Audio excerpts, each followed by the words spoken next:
गया उनका, सही या गलत कुछ भी या 1 2 3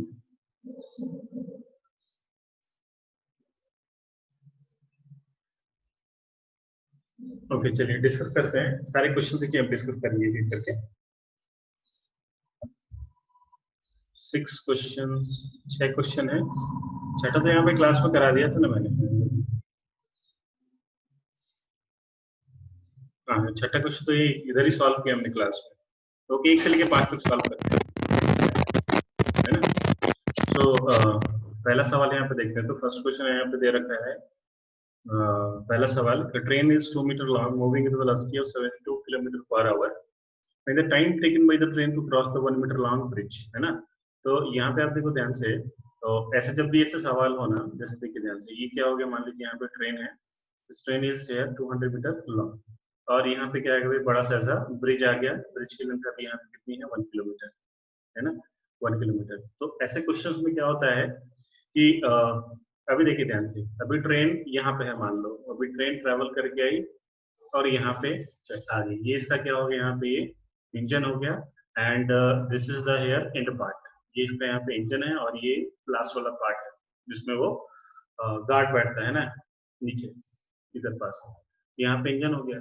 अभी देखिए जस्ट इंजन ब्रिज के बाहर आया है ना, ये ब्रिज का ये लास्ट पार्ट है, यहाँ से जस्ट आपका इंजन और बाहर आ गया, इंजन अभी जस्ट यहाँ पे बाहर आया, तो आप कह सकते हैं क्या कि हाँ भाई पूरी ट्रेन क्रॉस कर गई है? नहीं, अभी इंजन को छोड़ के बाकी जितना भी ट्रेन का लेंथ है that is still in bridge, है ना, ब्रिज में ही है, करेक्ट। तो अभी देखिए यहाँ पे जस्ट से देखो, अभी ये पूरा का पूरा पार्ट बाहर आएगा, मतलब पूरा का पूरा पार्ट कितना है जी, 200 मीटर है।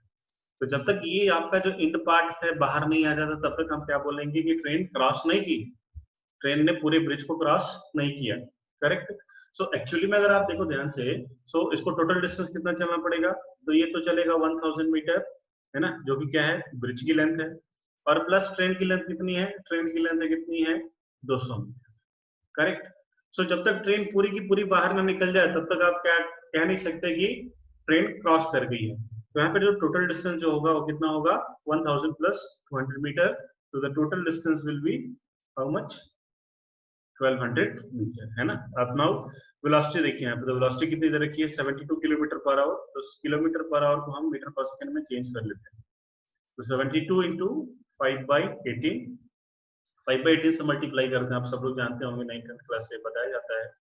सो यहाँ पे ये कितना आ जाएगा, 18 4 से 72, ये आ गया आपके पास 20 मीटर पर सेकेंड, है ना। तो अभी क्या करना है आपको, भाई आपको टाइम निकालना है, तो टाइम कितना हो गया, distance upon speed 1200 divide by 20, तो ये आ गया आपके पास 2 6 12 आएगा 60 सेकेंड्स, है ना, मतलब कितना टाइम लगा, तो t is equal to 1 minute या फिर 60 सेकेंड्स। ओके, कितने लोग का आंसर आ गया जी, कितने लोग का आंसर आ गया, ओके ओके डन।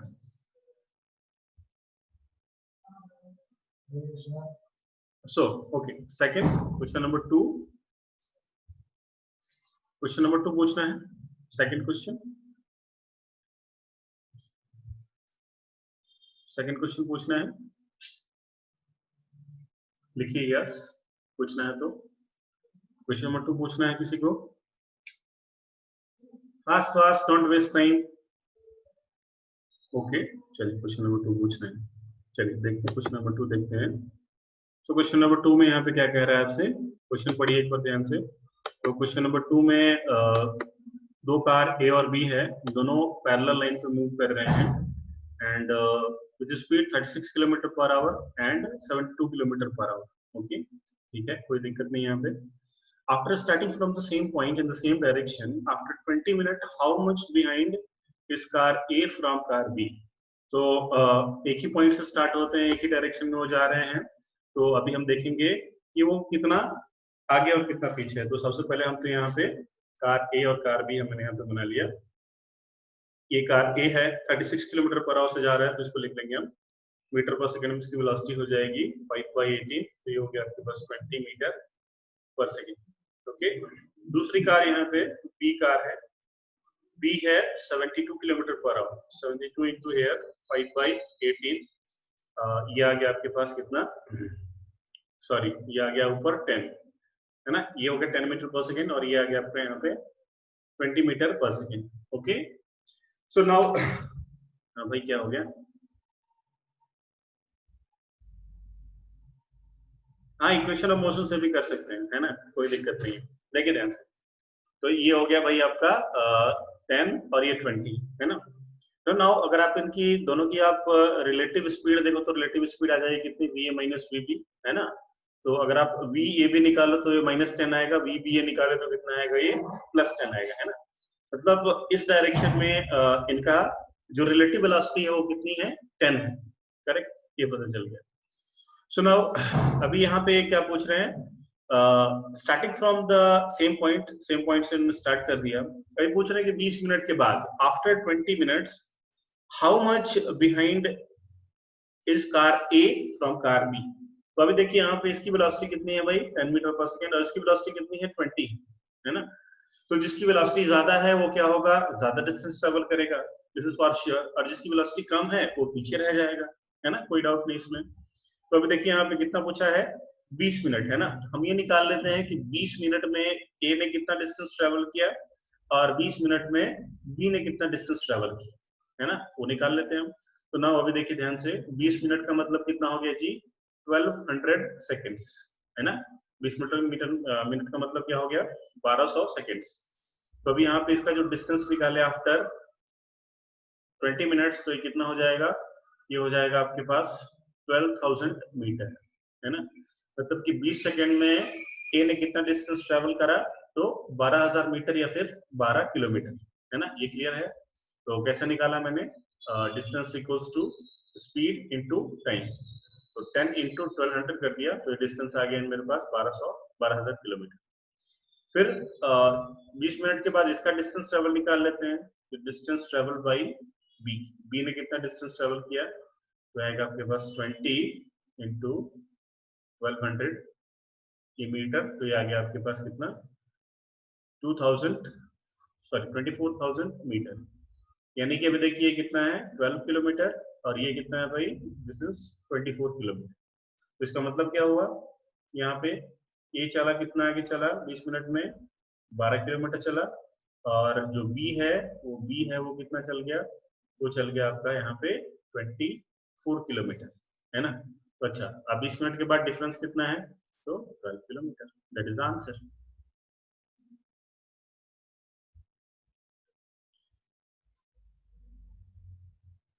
हाँ वैसे भी कर सकते हैं, मैंने बेसिक करा है ना, बिल्कुल बेसिक।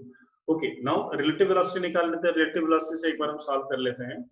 तो देखिए रिलेटिव वेलोसिटी से सॉल्व करेंगे, कैसे करेंगे इसको सॉल्व, तो नाउ अब देखिए ध्यान से, या देखो रिलेटिव वेलोसिटी से सॉल्व कर लेते हैं इसको। तो अभी देखिए यहाँ पे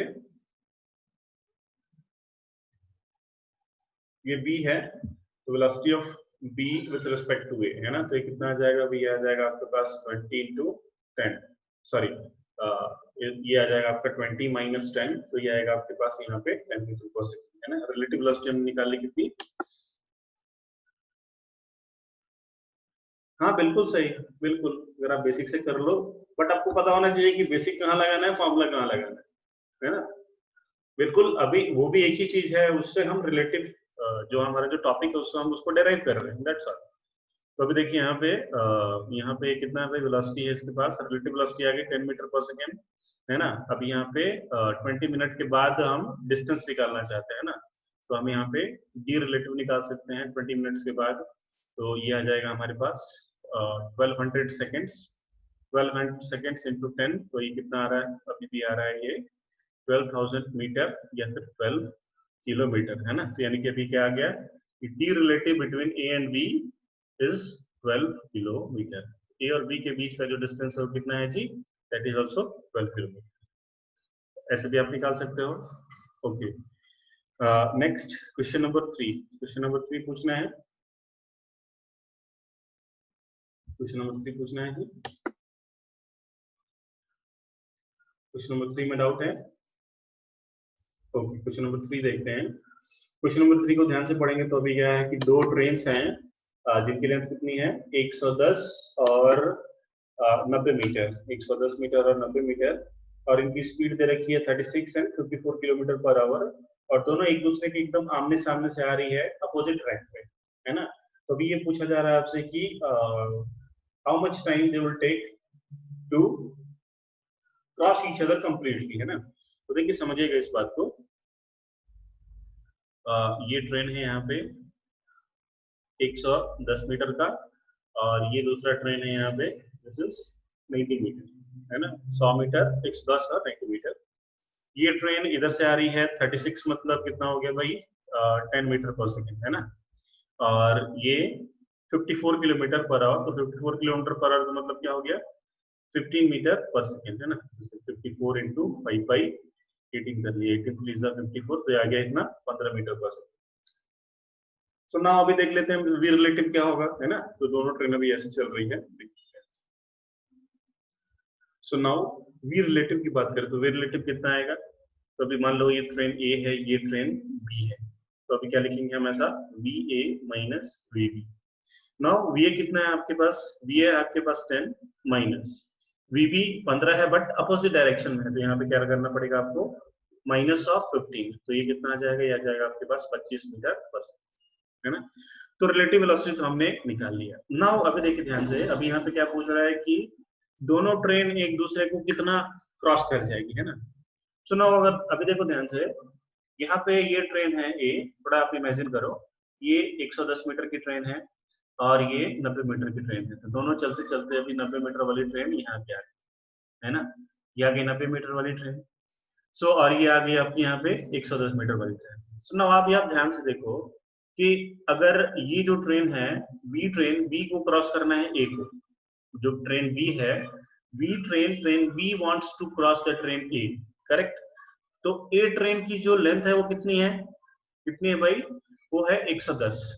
तो क्या मैं बोल सकता हूँ कि बी को 110 मीटर ट्रेवल करना पड़ेगा, बिल्कुल करना पड़ेगा ना। ए को कितना कितना जाना है भाई, ए को जाना है, ए को क्रॉस करना है बी को, तो ए को कितना आगे चलना पड़ेगा, ए को 90 आगे चलना पड़ेगा। अगर ट्रेन ए 90 मीटर आगे चली जाए तो क्रॉस कर जाएगी, यानी कि अगर यहाँ पे जो डी रिलेटिव है, ये डी रिलेटिव अगर कितना हो जाए भाई 110 प्लस 90, है ना। मतलब अभी देखो पिछला जो हमारा जो क्वेश्चन था, जो ट्रेन वाला हमने जो सवाल किया था, ट्रेन और ब्रिज वाला, तो उसमें हमने क्या किया था, दोनों की लेंथ को हमने ऐड किया था, है ना। तो अभी यहाँ पे 110 और ये 90, तो 90 वाले को चला दो, आप उसको ऐसे एक ब्रिज मान लो, है ना। ट्रेन ए को क्या करो आप ब्रिज मान लो और बी को चला दो, तो बी को एक्चुअली में कितना डिस्टेंस ट्रेवल करना पड़ेगा 110 प्लस 90।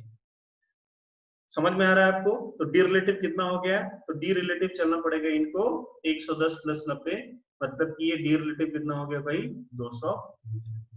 सुनाओ अब यहाँ पे आप टाइम निकाल सकते हैं, टाइम कैसे आ जाएगा भाई, आपका टाइम आ जाएगा 200 डिवाइडेड बाई 25, तो यहाँ पे आंसर आएगा 8।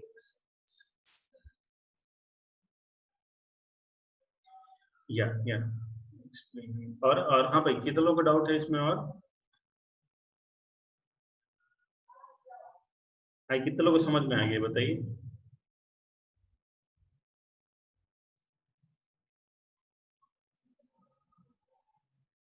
देखिए फिर से बताते हैं, फिर से बताएंगे, देखिए ध्यान से। तो पहले तो आपको ये समझ में आना चाहिए, मान लीजिए यहाँ पे okay okay thank you very much. देखिए देखिए ध्यान से, तो यहाँ पे क्वेश्चन में क्या कहा जा रहा है आपसे कि दोनों एक दूसरे को कितने टाइम के बाद क्रॉस कर ले। हमारे पास इंफॉर्मेशन क्या दे रखा है, इंफॉर्मेशन हमारे पास ये इंफॉर्मेशन है, इंफॉर्मेशन हमारे पास ये है कि एक ट्रेन कितनी लंबी है भाई, एक ट्रेन है यहाँ पे 110 मीटर, और दूसरी ट्रेन है कितनी लंबी, तो दूसरी ट्रेन लंबी है 80 मीटर्स। ओके सो अगर आप देखो ध्यान से, तो इन दोनों को क्रॉस करना है ना, क्या करना है भाई, इन दोनों को क्रॉस करना है। सो अभी मान लीजिए मैं क्या करता हूँ ना, यहाँ पे इस ये वाली ट्रेन को मैं अभी मान लेता हूँ this train is at rest, just ऐसे मान लिया, है ना। और मैंने क्या करा, यहाँ पे ए 90 वाली ट्रेन को मैंने क्या किया, इसको ऐसा पास कराया यहाँ से। सो अभी देखिए ध्यान से, 90 वाली ट्रेन मान लीजिए अभी यहाँ पे ऐसे आ गई, है ना। 90 वाली ट्रेन अभी यहाँ पे है, तो अभी आप क्या ऐसा बोल सकते हो क्या कि 90 वाली ट्रेन क्रॉस कर गई एक को? नहीं, है ना। तो जब तक ये 90 वाली ट्रेन ट्रेवल करके यहाँ नहीं आ जाए, ऐसे नहीं हो जाए, इसका बैक पार्ट अभी यहाँ पे पूरा का पूरा इसके फ्रंट पार्ट को मतलब आगे निकलना जाए, तब तक हम ऐसा बोलेंगे नहीं कि बी ए को क्रॉस कर गया, है ना। सो नाउ अभी देखिए ध्यान से, ये है यहाँ पे 110 मीटर, ये कितना है यहाँ पे 110 मीटर, और ट्रेन की लेंथ कितनी है 90 है, और मैंने अभी ये मान रखा है कि ये को अभी आप जस्ट रेस्ट कर रहे हो, है ना। सो अभी देखिए ध्यान से, सो जो ट्रेन बी है, बी ट्रेन को एक्चुअली कितना डिस्टेंस चलना पड़ा, तो 100 तो इसका चलना पड़ा और 90 मीटर खुद का चलना पड़ा, है ना। तो अभी बी को कितना डिस्टेंस ट्रेवल करना पड़ेगा भाई, बी को कितना डिस्टेंस ट्रेवल करना पड़ेगा 110, 110 ये ए वाली ट्रेन की प्लस 90 खुद की, है ना। तो कितना डिस्टेंस चली बी, बी चली टोटल 200 मीटर, है ना। ओके, अभी मैं देखिए ध्यान से, अभी देखिए अगर ये ट्रेन बी, जो बी ट्रेन है ना, एक को क्रॉस कर गई, बी ट्रेन एक को क्रॉस कर गई, तो क्या मैं बोल सकता हूँ कि ट्रेन ए ने भी बी को क्रॉस कर लिया, बोल सकते हैं ऐसा? यस, यस बताइए, अगर मैं ऐसा बोलूं कि बी ने ए ट्रेन को क्या कर लिया, क्रॉस कर लिया, तो क्या हम ऐसा भी बोल सकते हैं कि ए ने भी बी को क्रॉस कर लिया? करेक्ट, ऐसा बोल सकते नहीं बोल सकते? करेक्ट, 20 मीटर पे मत जाओ, मैं जो समझा रहा हूँ वो ध्यान दो, बोल सकते हैं ना। ओके, ठीक है। तो जब देखिए ध्यान से यहाँ पे, और अभी ट्रेन ए को हमने क्या किया, रेस्ट पे रखा, है ना, जैसे सब मान ली। ओके, अब ये रेस्ट पे रहे या फिर ये मूव करे, एक्चुअली अभी इनको कितना डिस्टेंस ट्रैवल करना पड़ेगा, जैसे देखो अभी यहाँ पे ट्रेन ये 90 मीटर है ना, ये 90 मीटर है, और ये आपका 110 मीटर, 110 मीटर वाली ट्रेन ये क्रॉस करे, तो इसको भी कितना आगे चलना पड़ेगा, 110 इसकी खुद की लेंथ प्लस 90 बाजू वाली ट्रेन की लेंथ, तो कितना हो गया भाई D relative, relative distance actually में कितना हो गया, ये हो गया आपका 200 मीटर, है ना। ऐसा भी आप इसको समझ सकते हैं। करेक्ट, अभी क्लियर है? यस, अभी क्लियर है? Is any more doubts? Everybody?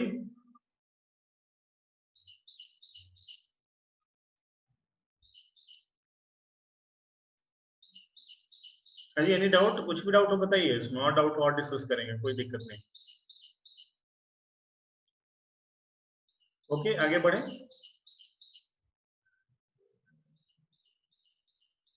Okay, आगे बढ़ते हैं अगले सवाल, next question. So next question, question number 3 हो गया, क्वेश्चन नंबर 4 हो गया। 4 इजी है, 4 कर लेंगे सभी लोग। 4 पूछना है, ये फर्स्ट बताइए, पूछना है 4, टाइप कीजिए यस, 4 पूछना है तो 4 काफी इजी है, क्वेश्चन नंबर 2 जैसा है। 4 का आंसर चलो सॉल्व कर लेते हैं भाई, 4 का आंसर नहीं है, आप देखो ध्यान से, ए और बी ये 6 किलोमीटर पर आवर से और ये 10 किलोमीटर पर आवर से, तो देखो ना अभी यहाँ पे रिलेटिव वेलोसिटी कितनी होगी भाई, 4 हो गई है ना, और 3 घंटे बाद पूछा है, तो कितना हो गया 4 into 3 कितना हो गया भाई 12 किलोमीटर का आंसर हो गया, है ना। तो ये तो रिलेटिव वेलोसिटी के हिसाब से निकालिए, 4 into 3 12, बट अगर ऐसे सॉल्व करना चाहते हो, ओके 12 आया सबका, तो अभी देख लीजिए कितना चलेगा, 10 3 30 और 6 3 18, 18, तो 30 minus 18 कितना हो गया भाई 12, ये 12 is the answer. Okay, question number 5, question number 5 में किसी को डाउट है? क्वेश्चन 5,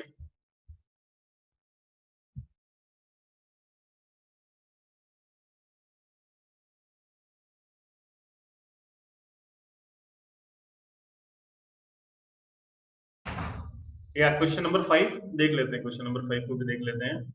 तो क्वेश्चन नंबर 5 एक बार पढ़िए जरा। तो 5 में क्या है, आपको ऐसा बोला गया कि 2 parallel road runs east and west, देखो अब इसमें क्या है, आपको जस्ट थोड़ा सा घुमाया जा रहा है और कुछ नहीं, है ना, ईस्ट और वेस्ट। तो अभी हम क्या करेंगे, ईस्ट और वेस्ट डायरेक्शन हम बना लेंगे। तो ईस्ट और वेस्ट डायरेक्शन आप ड्रॉ करो अपनी नोटबुक में, ईस्ट और वेस्ट आप क्या करेंगे, आप ड्रॉ करेंगे।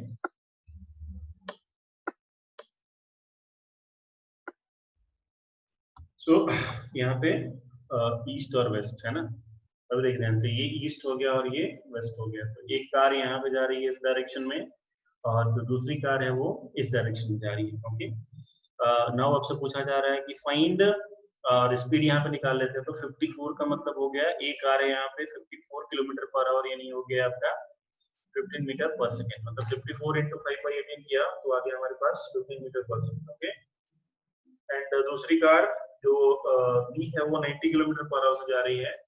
ये हो गया तो अगर 90 इंटू 5/18, मतलब ये जा रही है इधर कितने से भाई, 25 kilometre, sorry 25 meter per second से। अभी देखो ध्यान से, बहुत ही आसान है यहाँ पे। तो अभी क्या पूछा है, find relative velocity of B with respect to A and relative velocity of ground with respect to B. देखिए ध्यान से यहाँ पे। सो अभी आपसे पूछा है relative velocity of B with respect to A, तो इसको हम ऐसे लिखेंगे वी बी ए, और इसको सॉल्व करेंगे, कैसा आएगा ये, it will be here V B minus of V A. क्या बन गया भाई,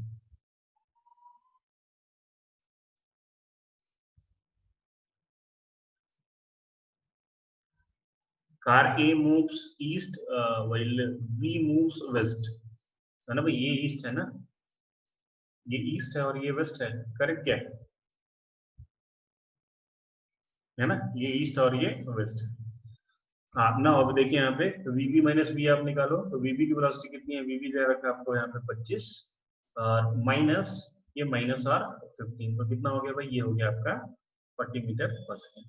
ओके, ना अभी देखिए दूसरा क्वेश्चन क्या है, थोड़ा सा ढंग का सवाल है। क्या पूछा है अभी यहाँ पे, दूसरे सवाल में आपसे पूछा है कि find the relative velocity and relative velocity of ground with respect to B, है ना। तो अभी देखिए यहाँ पे ग्राउंड और इसके बीच में पूछ रखा है, देखिए इसको सॉल्व कर लेते हैं।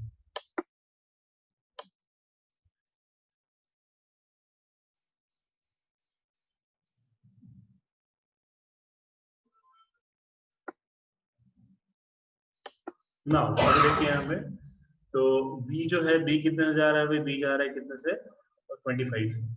तो अभी यहाँ पे ये ग्राउंड है और यहाँ पे ये b है, तो b इधर जा रहा है कितने से, 25 मीटर पर सेकेंड।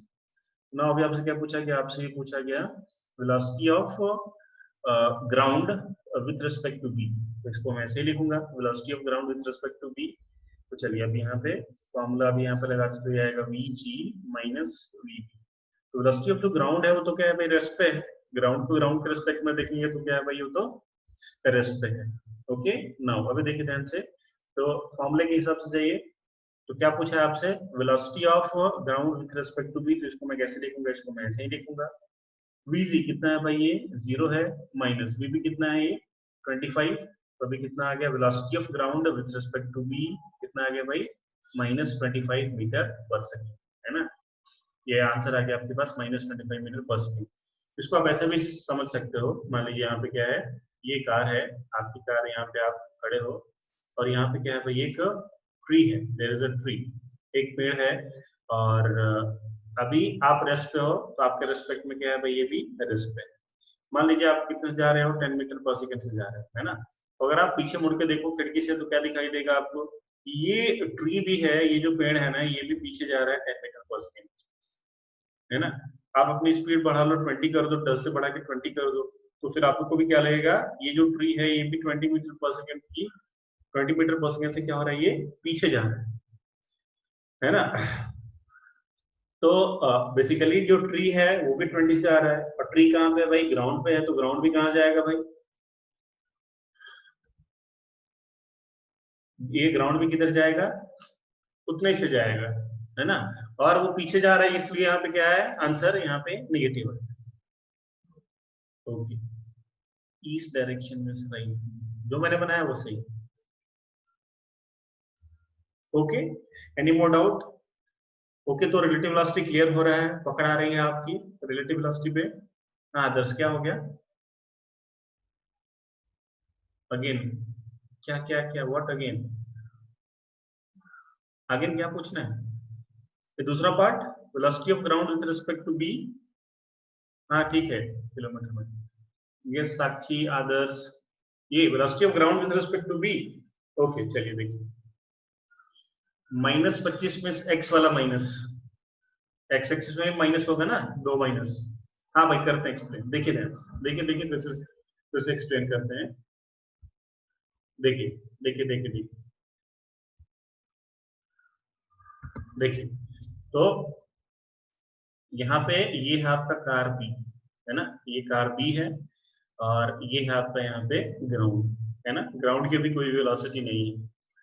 नाउ अभी जितने भी वेलोसिटीज को हम यहाँ पे बता रहे हैं ना, सब कुछ हम किसके रेफरेंस में कर रहे हैं, हम ग्राउंड के रेफरेंस में, है ना। तो नाउ अभी देखिए वेलोसिटी ऑफ ग्राउंड कितनी है, वेलोसिटी ऑफ ग्राउंड यहाँ पे 0 है, ग्राउंड कभी किधर भी मूव नहीं हो रही, और ये ग्राउंड के रेस्पेक्ट में जो बी है ना, ये बी मूव कर रहा है इधर 25 मीटर पर सेकेंड की स्पीड से, करेक्ट है ना, यहाँ तक कोई दिक्कत है। अभी आपसे क्या पूछ रखा है, आपसे ये पूछ रखा है कि आप बताइए velocity of ground with respect to B, है ना। चलो क्वेश्चन में जो लाइन आ लिख गया। रखी है ना कि find velocity of ground with respect to B, उसका मतलब क्या होता है भाई, उसका मतलब ये है, अभी जो यहाँ पे जो लाइन लिख रखी है,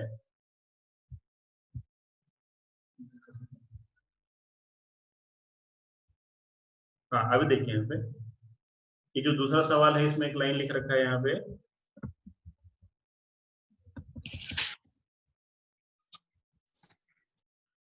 इस लास्ट लाइन को आप देखिए, लास्ट लाइन को आप देखिए, and relative velocity of ground with respect to B, है ना, क्या पूछा रखा है आपसे, relative velocity of ground with respect to B. तो relative velocity of ground with respect to B का जो मतलब होता है, क्या होता है, अगर उसको मैथमेटिकल टर्म्स में अगर आप लिखें तो उसका मतलब होता है V G B, okay. Now इसको हम कैसे लिखूंगा, इसको मैं लिखूंगा velocity of ground minus velocity of B.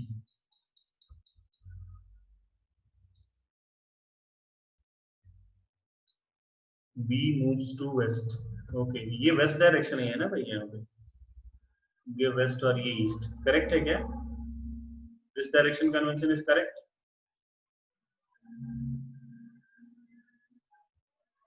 Waste यही होता है ना भाई, अब देखो ये वेस्ट होता है, यहाँ डायरेक्शन यही होती है, देखिए ध्यान से, तो V G minus V B. अब देखिए ग्राउंड की वेलोसिटी क्या है भाई, ग्राउंड की वेलोसिटी है 0, बी की वेलोसिटी कितनी है, बी की वेलोसिटी है 25 प्लस 25।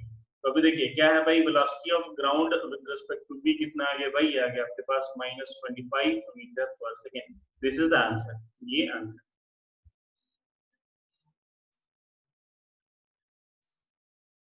हाँ भाई करेक्ट, अभी समझ में आया, आदर्श, साक्षी, वेदांत, हाँ भाई ये भी समझ पा रहे हैं। तो आंसर आएगा कितना, -25 मीटर, ये आंसर सही है। इसी मैथमेटिक्स को मैं आपको ऐसे समझा रहा था, है ना, कैसे समझा रहा था, जैसे मान लो यहाँ पे ये ग्राउंड है ना, तो हर कोई सा भी आप पॉइंट लो, सबके सब तो यहाँ पे ग्राउंड ही है ना।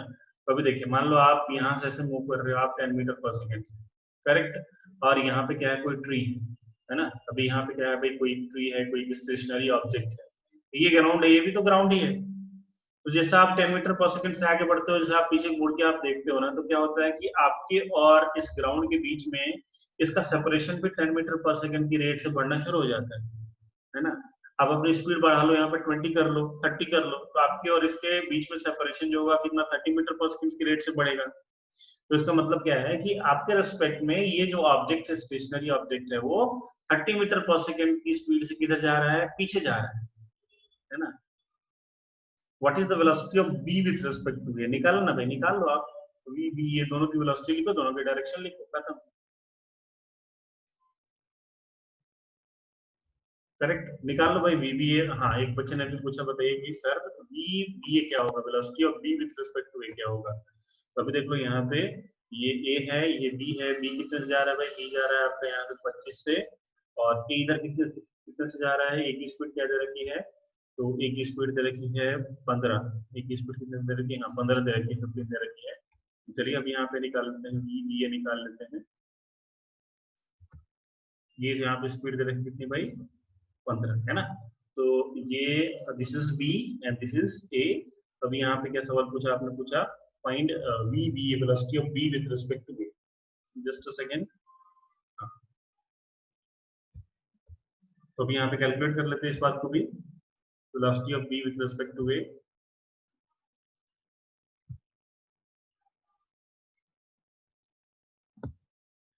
We B A, okay. Now अभी देखिए यहाँ पे, तो इसको फॉर्मूला कैसे लिखेंगे हम, V B minus V. V भी कितना है भाई, अभी यहाँ पे वी भी है 25, करेक्ट, वी भी है 25 माइनस, अब ये देखिए 15 किधर जा रहा है, निगेटिव एक्स में जा रहा है, तो अब इसको क्या लिखेंगे हम, माइनस ऑफ 15। तो अब ये कितना हो गया, 25 प्लस 15, ये हो गया आपका 40 मीटर पर सेकेंड, है ना। तो इनिशियली मैंने आपको क्लास चैप्टर के स्टार्टिंग में मैंने आपको ये एग्जांपल लिया था और इसको कैसे बताया था। तो सपोज आप देखिए ध्यान से, यहाँ पे इनके बीच की दूरी अभी कितनी है, मान लीजिए 10 मीटर है, मान लेते हैं, है ना। तो अभी यहाँ पे इसके बाद, इस इंस्टेंट के बाद मैंने क्या किया, 1 सेकंड के बाद मैंने इनके मोशन को ऑब्जर्व किया। तो अभी इसकी स्पीड कितनी है भाई, इसकी स्पीड है 25 मीटर पर सेकंड, इसकी स्पीड है 15 मीटर पर सेकंड, है ना। तो 1 सेकंड के बाद क्या ये पार्टिकल बी 25 मीटर आगे रहेगा, कितना आगे रहेगा भाई, तो ये पार्टिकल जो बी है ये 25 मीटर आगे चला, और ये पार्टिकल ए है, ये पार्टिकल ए कितना आगे चलेगा, ये पार्टिकल चलेगा आपका यहाँ पे 15 मीटर आगे। तो जस्ट 1 सेकंड के बाद इन दोनों के बीच का जो सेपरेशन है वो कितना बढ़ जाएगा, वो 40 मीटर और ज्यादा हो जाएगा, मतलब कितना होगा भाई 10 प्लस 40 हो जाएगा, है ना। 2 सेकंड के बाद आप देख लो, तो 2 सेकंड के बाद ये कितना डिस्टेंस चलेगा भाई, ये डिस्टेंस और चलेगा कितना आपका, ये 25 और चलेगा, और ये 15 आपका और चलेगा, ये 25 और ये चलेगा आपका 15, है ना। तो फिर दो सेकंड के बाद उनका डिस्टेंस कितना हो गया भाई, 40 और बढ़ गया, तो 10 प्लस 40 प्लस 40, तो देखो अभी किस रेट से इनके बीच में सेपरेशन हो रहा है, 40 मीटर पर सेकंड के बीच। तो इनके रिलेटिव वेलोसिटी इनके बीच की क्या हो गई भाई, इनके बीच की जो रिलेटिव वेलोसिटी हो गई वो कितनी हो गई, 40 मीटर पर second. Yes, is that clear?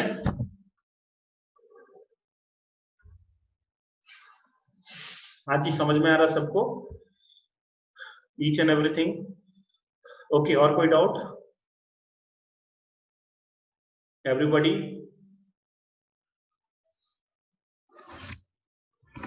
Okay okay, चलिए तो आज अभी और नया चैप्टर हम स्टार्ट करते हैं, Newton's law of motion start करते हैं, स्टार्ट कर दिया था कल की क्लास में।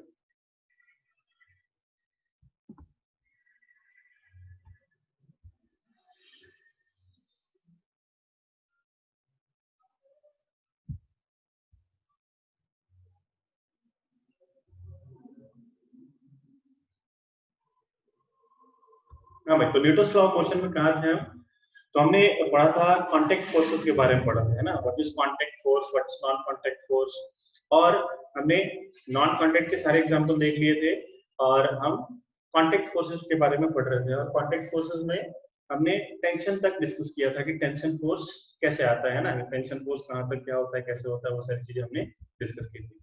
तो आज फिर और सारे फोर्सेस के बारे में पढ़ेंगे, और सारे फोर्सेस का नेचर कैसा होता है, उनका डायरेक्शन कैसा होता है, और rest of the things. Okay,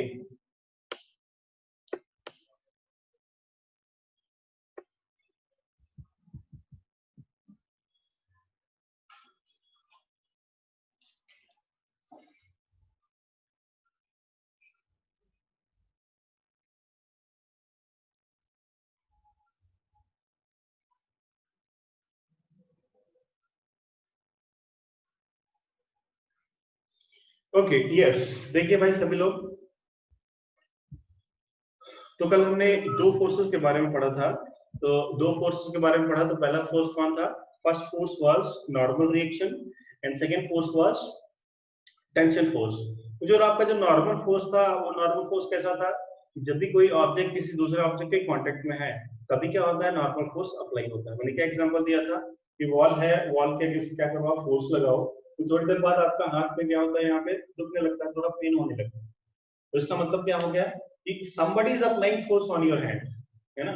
तो जब Newton's third law of motion में पढ़ेंगे तो वहां पे ये चीजें और ज्यादा अच्छे से क्लियर होगी कि कब एक्शन होता है, कब रिएक्शन होता है, और दोनों के फोर्सेस कब पेयर में कब आता है। ओके, तो नॉर्मल रिएक्शन क्लियर था, कोई दिक्कत नहीं थी, है ना। And the second force was the tension force. Okay, second force was tension force. तो आई होप आप अच्छे से समझ पाए कि टेंशन फोर्स होता है क्या। तो जब भी जनरली हम टेंशन की बात कब करेंगे, टेंशन की बात करेंगे स्ट्रिंग में। जब भी आपके पास कोई स्ट्रिंग आए तो उसमें हम टेंशन की बात करेंगे। Okay, sound is not clear. हाँ भाई, do you all agree that sound is not clear? हाँ भाई, ऐसा हो रहा है क्या?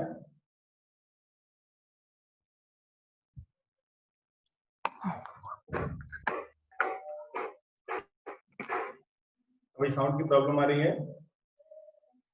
Clear for me?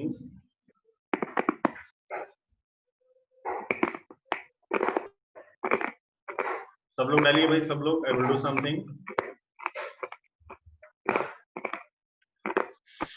मैं खूब मार रहा हूँ, कुछ नहीं दे रहा क्या?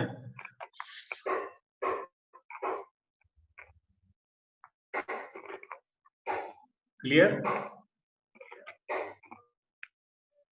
इट इज सीरियस प्रॉब्लम तब मैं कुछ करता हूँ, है ना। I will change the earphone and all. Okay, तो majority are saying that sound is clear. Okay, चलिए आगे बढ़ते हैं हम। तो टेंशन की बात कर रहे थे ना, टेंशन फोर्स की बात कर रहे थे। तो अब देखिए यहाँ पे tension force, tension. So tension के बारे में मैंने आपको क्या बताया था कि टेंशन हमेशा क्या लगता है भाई, अवे फ्रॉम द ऑब्जेक्ट लगता है। एक मैंने यहाँ पे एग्जांपल कैसा लिया था, एग्जांपल ऐसा लिया था, यहाँ आपके पास क्या है, एक स्ट्रिंग है और एक यहाँ पे ये बॉक्स है ना। ये एक स्ट्रिंग है और यहाँ पे एक बॉक्स है। स्ट्रिंग बॉक्स क्या है, दोनों एक दूसरे से अटैच्ड है। नाउ अब यहाँ पे क्वेश्चन पूछा जाता है कि direction of tension force, direction of tension force on the box. ये जो ब्लॉक है ना, आप उस पर बताइए कि टेंशन की डायरेक्शन क्या है ना। और फिर दूसरा पूछा जाता है आपसे कि जो आपकी जो सीलिंग है, जो यहाँ पे जो छत है ना, उस पर टेंशन किधर लग रहा है ना। तो मैंने आपको क्या बताया था कि आप क्या करो, यहाँ पे एक सीजर लेके इस वायर को क्या करो, यहाँ पे कट कर लो, है ना।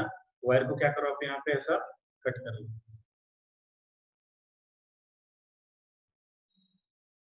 और स्क्रीन फ्रीज हो रही है थोड़ी थोड़ी, देखिए ध्यान से। तो डायरेक्शन ऑफ टेंशन अभी यहाँ पे निकालना है। तो अभी क्या होगा, ये कैसा आएगा आपका, यहाँ पे आपने स्ट्रिंग को क्या करना है भाई, कट कर लेना है। और कट करने के बाद यहाँ पे आपको दो इंच दिखाई देंगे, है ना। तो अभी देखिए यहाँ पे बॉक्स पे टेंशन किधर लगेगा, ऊपर की तरफ। सीलिंग पे टेंशन किधर लग रहा है भाई, नीचे की तरफ। तो ये तरीका होता है टेंशन निकालने का। ओके, तो चलिए मैं एक अभी आपको सवाल देता हूँ। अभी देखिए यहाँ पे आप टेंशन की डायरेक्शन आप निकाल के दिखाओ। जैसे यहाँ पे आपके पास there is one mass is there, ये दूसरा मास यहाँ पे है और ये स्ट्रिंग यहाँ पे ऐसे अटैच्ड है, ऐसा। Okay, this mass is here m1 और ये मास यहाँ पे कितना है भाई, m2, है ना। m1 और m2 अभी आपके पास दो मासेस दिखाए गए हैं, है ना। तो show the direction of tension. भाई कौन है, इरेज करो भाई, इरेज करो। हाँ, अपनी नोटबुक बताइए, टेंशन की डायरेक्शन आप बताइए। जब मैं आपको अलाउ करूं फिर आप ड्रॉ कर सकते हैं। Yes, draw the direction of tension on each block.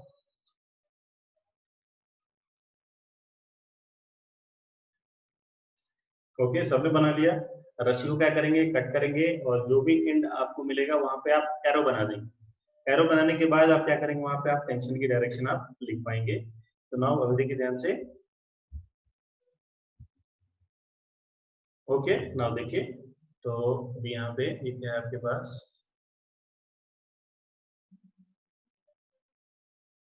हाँ हाँ, okay okay, thank you done.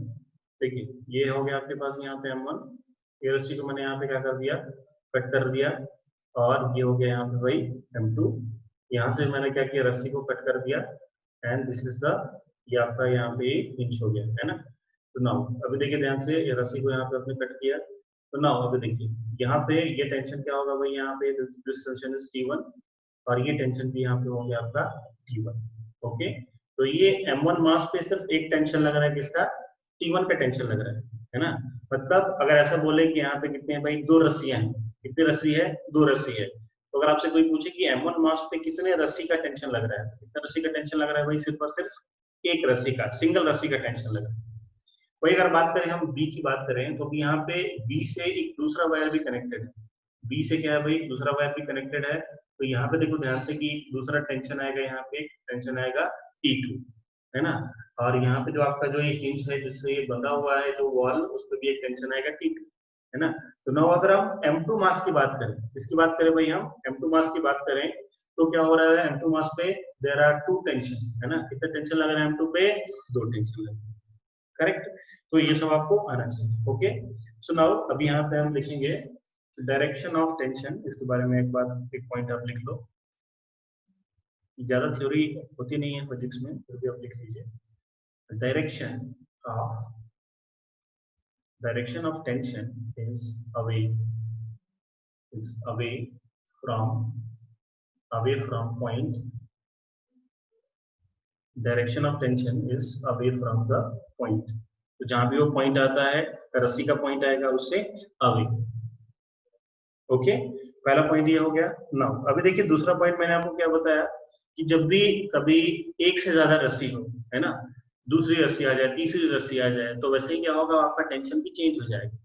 तो सपोज मान लो अभी यहाँ पे ये था, यहाँ पे एक वायर ऐसा लगा है, दूसरा वायर अभी यहाँ पे ऐसा लगा है ना।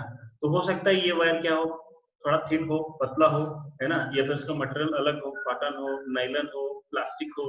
तो ये इसमें जो टेंशन होगा ये दूसरा होगा, और ये वायर अभी ये रस्सी दूसरी है, तो इसमें टेंशन क्या होगी भाई, दूसरी होगी, है ना। तो अभी देखिए यहाँ पे आपको साफ साफ दिख रहा है कि यहाँ पे दो रस्सियां हैं, रोप 1 and this is rope, correct. तो जैसे जैसे आपका वायर चेंज होगा या फिर नंबर ऑफ वायर्स आपके बढ़ेंगे, वैसे वैसे टेंशन भी क्या होता है, वो चेंज होता है ना। तो भले ही वो मैथमेटिकली बाद में सेम आ जाए, वो अलग बात है, बट जब भी आप देखेंगे कि वेयर देयर आर 2 और मोर देन 2 वायर्स और 2 से ज्यादा वहां पे रस्सियां हैं, वैसे ही आप क्या करेंगे, टेंशन अलग अलग लिखेंगे। तो लिखिए इस नेक्स्ट को आप लिखिए, string change if there is a if there if there is a change in string, if there is a change in string, then the tension will be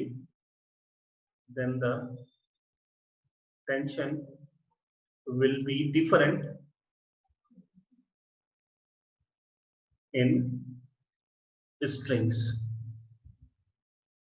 सारे के सारे रस्सियों में टेंशन क्या होगी, अलग अलग होगी। ओके, सेकंड पॉइंट ये आपको पता चल गया, कोई डाउट नहीं। नाउ नेक्स्ट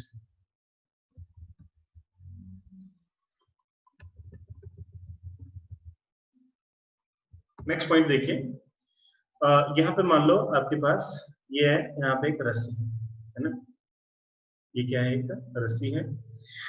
तो अब कोई मास m यहाँ पे लटका हुआ है, और इस रस्सी की जो लेंथ हम मान लेते हैं, हम सपोज 10 मीटर मान लेते हैं। रस्सी की टोटल लेंथ कितनी है भाई, 10 मीटर है।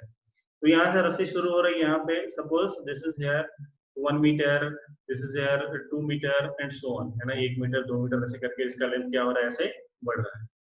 सो नाउ अभी देखिए ध्यान से, अभी जो भी हम फिजिक्स में इस चैप्टर में जो कुछ भी पढ़ेंगे, है ना, एक्चुअली में वैसा होता नहीं है रियल लाइफ में। कहने का मतलब क्या है कि इस पॉइंट पे अगर आप देखो कि ये मास m से थोड़ा ऊपर जाओ, 1 मीटर पे जाओ, 1.5 पे जाइए, 2 पे जाइए, 2.5 पे जाइए, यहाँ पे हर पॉइंट पे रस्सी में टेंशन क्या होगा भाई, सेम होगा। ईच एंड एवरी पॉइंट जो रस्सी में जो टेंशन होगा वो क्या होगा भाई, सेम होगा, है ना। सेकंड पॉइंट नहीं समझा क्या है सेकंड पॉइंट, एक मिनट रुक जाओ, देखिए ध्यान से। तो मैं यहाँ पे क्या कह रहा हूँ कि इस रस्सी में टेंशन हर जगह पे सेम होगा। चाहे आप क्या करो भाई, यहाँ पे टेंशन को डिनोट करो, एक बच्चा यहाँ पे डिनोट करता है, एक बच्चा यहाँ पे डिनोट कर रहा है, एक बच्चा यहाँ पे डिनोट कर रहा है, तो रस्सी में टेंशन क्या होगी भाई, हर जगह सेम होगी, है ना। तो ऐसा क्यों होता है, बिकॉज इस पूरे चैप्टर में जो भी आपका जो रोप होता है, जो भी आपकी पुलिस होंगी, उन सारे के सारे, इन सबको हम क्या मानते हैं, इन सबको हम मासलेस मानते हैं। हम ऐसा एज्यूम करते हैं कि इनमें कुछ भी मास नहीं है ना। क्यों ऐसा मानते हैं, बिकॉज इनकी जो फिजिक्स है ना, अगर आप मास को इंक्लूड कर लो, है ना, तो क्या होता है, इनकी फिजिक्स और ज्यादा टफ बन जाती है। तो अभी आप जो पढ़ रहे हो दैट इज जस्ट एबीसीडी। अभी क्या है, बस ये एबीसीडी आपके लिए जस्ट आपको सिखाने के लिए बेसिक चीज है ना। तो इसमें हम रस्सी का मास, पुल्ली का मास इंक्लूड नहीं करते। और आपको मैं एक चीज बता दूं, जैसे मान लो यहाँ पे आप सब लोगों ने क्या देखा, ये घिरनी देखा है ना। ये घिरनी क्या होता है, कुएं पे क्या होता है भाई, एक ऐसा नीचे एक बकेट होता है, ऐसा एक बकेट यहाँ पे ऐसा होता है, और इधर से हम क्या करते हैं, इस बकेट को ऐसे हम खींचते हैं, है ना। तो अगर आपने घिरनी ऐसा देखा हो तो क्या होता है भाई, ये घिरनी ऐसे घूमती है ना। ये घिरनी अभी क्या होती है, ऐसे घूमती है, और उसके ऊपर रस्सी भी क्या होता है, घूमता है ना। घिरनी भी ऐसे घूमती है, उसके ऊपर रस्सी भी क्या होता है, घूमता है। बट हमारे केस में हम क्या मानेंगे, ये जो पुल्ली है, इस पुल्ली का जो रोटेशन होगा, इस रोटेशन को भी हम नेग्लेक्ट करेंगे। है ना, बिकॉज इस पुली का जो रोटेशन होता है इसको हम अगले लास्ट चैप्टर में पढ़ेंगे, रोटेशनल मोशन में पढ़ेंगे, क्योंकि अभी हम ये पढ़ने जाए तो इसका फिजिक्स क्या होगा अभी हम समझ नहीं पाएंगे। तो इस चैप्टर में रस्सी के मास, पुली के मास और रोटेशन इफेक्ट को क्या करते हैं हम नेग्लेक्ट करते हैं। एक और नई चीज आती है, जैसे देखो यहाँ पे ये रस्सी है और ये पुली है, तो मान लीजिए अभी ये क्या है भाई, ये दिस इज अ पुली, पुली के ऊपर रस्सी ऐसे जा रही है, करेक्ट। तो आप जानते हैं कि फ्रिक्शन नाम का कोई एक चीज होती है, फ्रिक्शन नाम की कोई चीज होती है, करेक्ट। तो फ्रिक्शन भी होगा, तो अभी हम यहाँ पे क्या मानते हैं कि इन दोनों के बीच में जो फ्रिक्शन है ना, ये फ्रिक्शन भी क्या है, जीरो है, जस्ट फॉर एजम्पशन। जैसे कि हमने मोशन अंडर ग्रेविटी में वहां पे हमने एयर रेजिस्टेंस को क्या माना था, जीरो माना था, है ना, तो वो भी क्या था, एक अजम्पशन था, करेक्ट। क्योंकि आप बेसिक आप सीख पाए, तो बेसिक आप सीख जाएंगे उसके बाद ठीक है एयर रेजिस्टेंस भी आप लगा लो, कोई दिक्कत नहीं, सॉल्व कर लेंगे। तो यहाँ पे मैंने आपको क्या बताई, तीन चार चीजें बताई कि रोप क्या होता है, मासलेस होता है, पुल्ली भी मासलेस होता है, पुल्ली के रोटेशनल इफेक्ट को हम क्या लेंगे, जीरो लेंगे, उसके रोटेशनल इफेक्ट को अभी हम कंसीडर नहीं करेंगे, है ना। तो नो रोटेशनल इफेक्ट, नो मास, नो फ्रिक्शन, ये इतने सारे assumption है। हाँ भाई सोहेल, अब बताइए क्या डाउट है आपको। यस बच्चों, डाउट पूछो, क्या समझ में नहीं आया। First point not understood, okay, first second third में सब बताता हूँ, देखिए ध्यान से। तो मैंने यहाँ पे क्या बताया भाई, पहला दूसरा तीसरा पॉइंट, देखिए ध्यान से। पहला पॉइंट क्या है भाई, पहला पॉइंट तो ये direction of tension is away from point. इसका मतलब क्या है भाई, ये तो आपको बता दिया ना, ये देखो यहाँ पे ये मास है आपका, यहाँ पे आपको ये मास दिख रहा है ना, ये मास दिख रहा है, यहाँ पे रस्सी है, तो टेंशन क्या होगा, इस मास से अवे होगा। तो पहला पॉइंट क्या बता रहा है भाई आपको, पहला पॉइंट ये बोल रहा है कि डायरेक्शन ऑफ टेंशन अवे होती है, कोई भी मास आपका हैंग है, कुछ भी ऑब्जेक्ट है, तो टेंशन कहाँ लगेगा, उससे अवे लगेगा, है ना। ये एग्जांपल यहाँ पर मैंने आपको बताया, है ना, ये एग्जांपल बताया, तो इसका इलस्ट्रेशन है। दूसरा दूसरा देखिए, दूसरा क्या है भाई, if there is a change in string, अगर रस्सी में चेंज आ जाए, दो या दो से ज्यादा रस्सियां हैं, तो उनमें क्या होगा, टेंशन विल बी डिफरेंट। तो अभी यहाँ पे देखिए इसका एग्जांपल क्या है, फिर से बता देता हूँ मैं आपको। तो देखो जैसे अभी यहाँ पे ये एक मास था,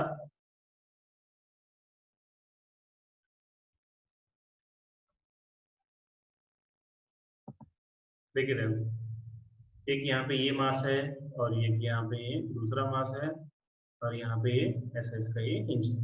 तो अभी आप मुझे बताओ कितनी रस्सियां हैं इस चैप्टर में, सॉरी इस फिगर में, how many ropes are there. Sohail आप बताओ कितने रोप्स हैं, how many ropes are there. एक दो तीन, कितने हैं, कितने दिख रहे हैं आपको, दो दिख रहे हैं, है ना। तो दो रोप्स हैं तो टेंशन भी दो होगा, करेक्ट, यही समझाना चाह रहा हूँ मैं। अगर रस्सी दो है तो टेंशन भी कितने होंगे, दो होंगे। तो अभी ये देखिए पहला रस्सी है, तो इसमें जो भी टेंशन आएगा this tension will be called T1, और ये जो टेंशन आएगा यहाँ पे, ये टेंशन होगा आपका यहाँ पे T2, करेक्ट। ओके, नाउ यहाँ तक सबको क्लियर है, everybody, any doubt, anybody has any doubt, यहाँ तक सबको समझ में आ रहा है, एवरीबॉडी, सब लोग टाइप करें fast, we'll move to more questions।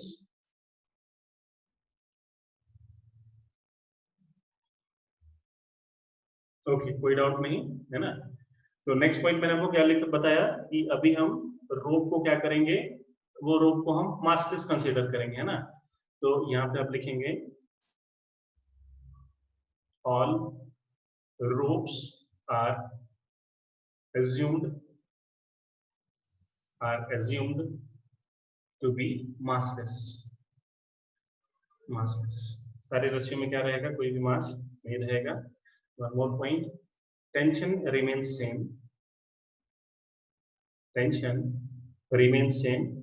Screen अगर स्टक हो जाए तो भी आप लिखते रहो, tension remains same until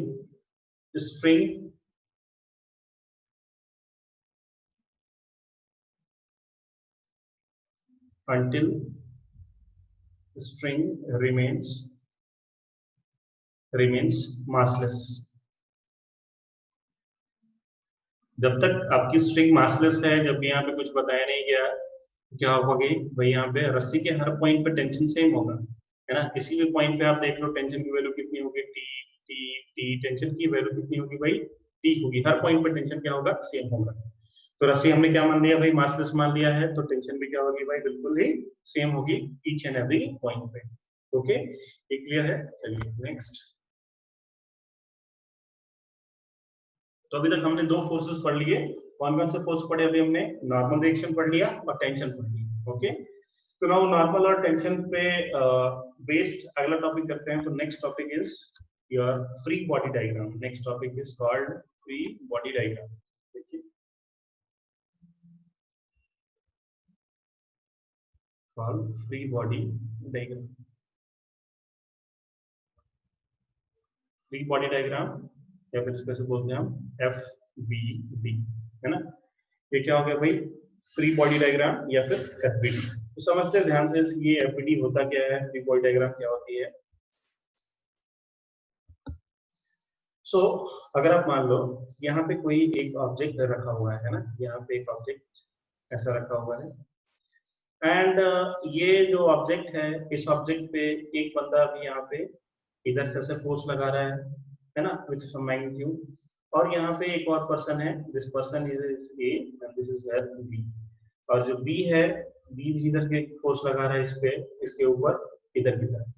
suppose A का फोर्स यहाँ पे कितना है, 10 न्यूटन है, और B का फोर्स कितना है भाई, अभी यहाँ पे 20 न्यूटन, करेक्ट।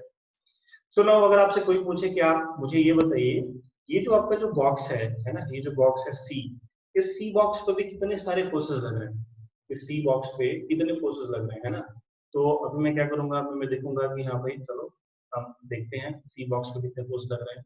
तो अभी हम बता देंगे कि यहाँ पे एक फोर्स लग रहा है इधर से 10 न्यूटन का, और एक फोर्स इधर लग रहा है कितने का भाई, 20 न्यूटन का। ओके, नाउ सबको पता है कि हर कोई भी ऑब्जेक्ट हो, किधर भी रखा हुआ हो, तो उसपे क्या लगता है, एक नॉन कांटेक्ट फोर्स लगता है ग्रेविटी का।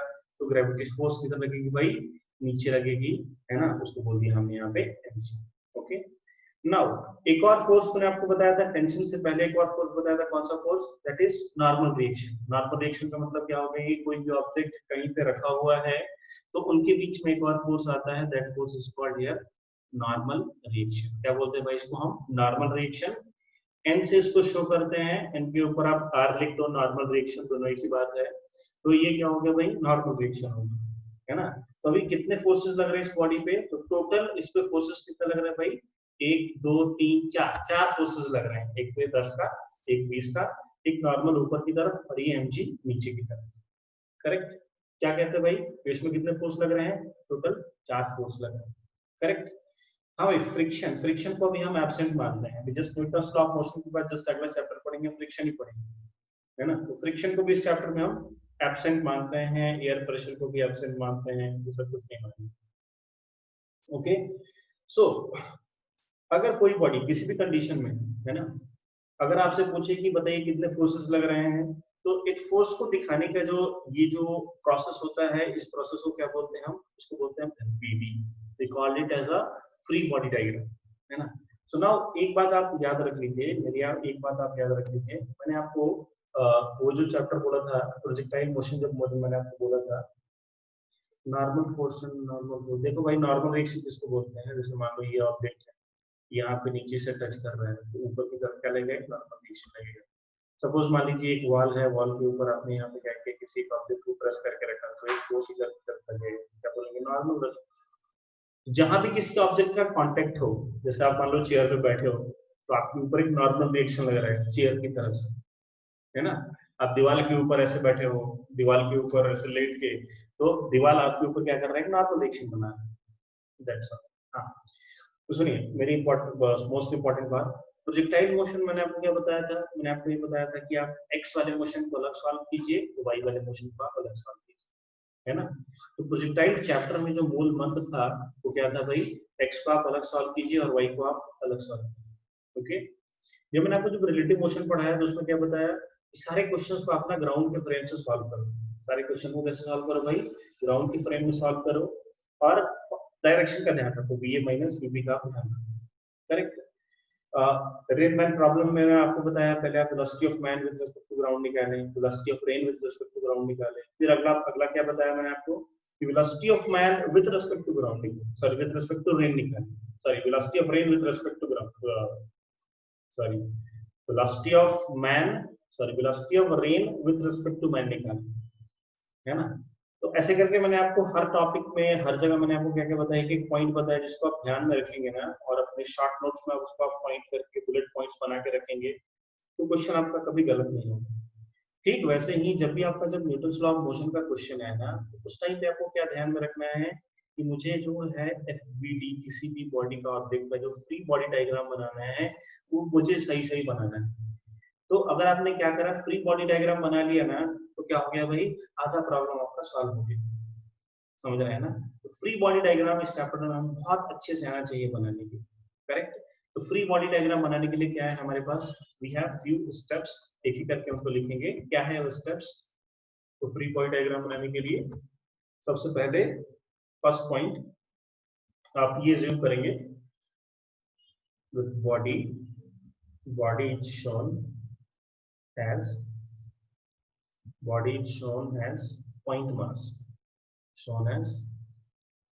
पॉइंट मास, ऐसा हम एज्यूम कर लेते हैं। ओके, नेक्स्ट दूसरा, after that assuming it as a point mass, we will show all the forces. We will show all the forces acting on it. जितने भी फोर्स लग रहे हैं आप क्या करो, उसको आप दिखा दो। ओके, नाउ नेक्स्ट, अभी वो फोर्सेस किधर लग रहे हैं, कहां से लग रहे हैं, तो यहाँ पे आपको क्या करना पड़ेगा, एक रेफरेंस पॉइंट आपको देखना पड़ेगा, है ना। तो जैसे अभी हम हमने अभी यहाँ पे ये सवाल यहाँ पे दिखाया 10 केजी 20 केजी का 10 न्यूटन 20 न्यूटन का फोर्स लग रहा है।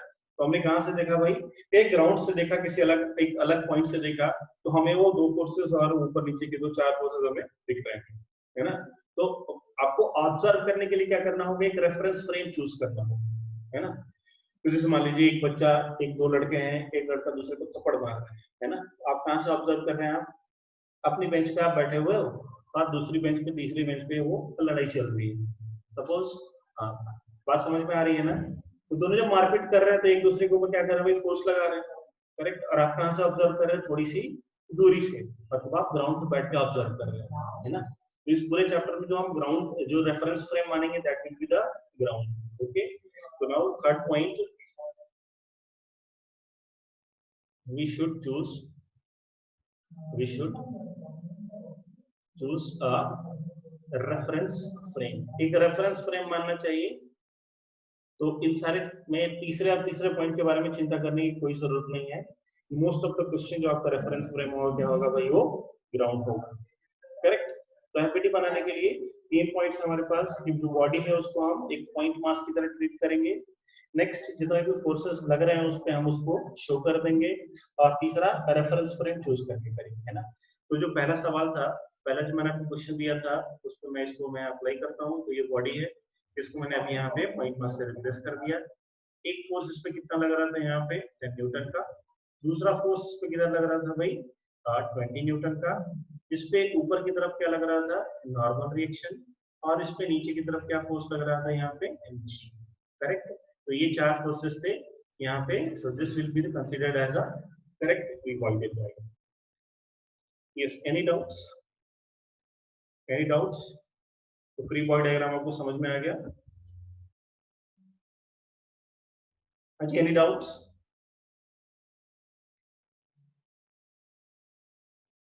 एवरीवन?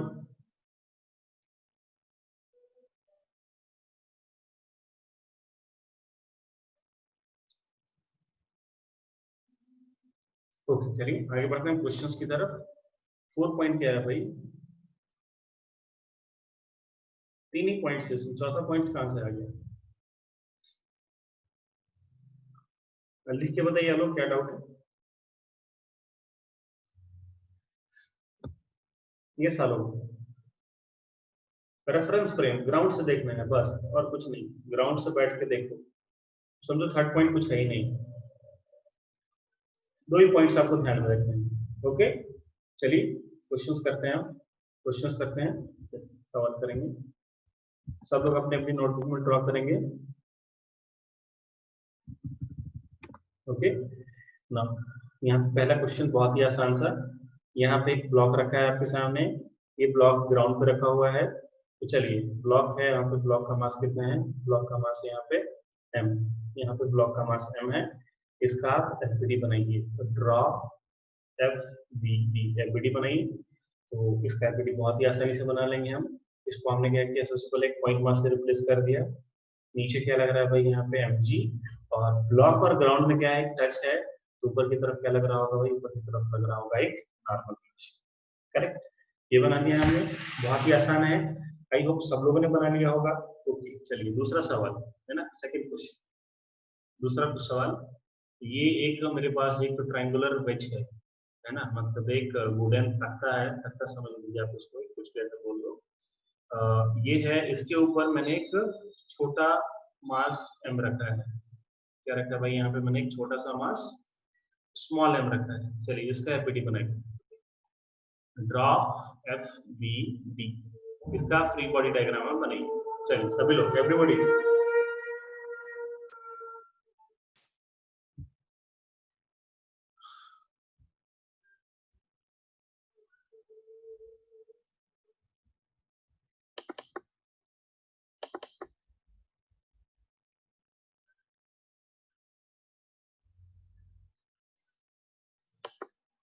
यस डन, डन, चलिए अभी देखते हैं क्या सही बनाया कि रूलर की सही बनाया गलत बनाया।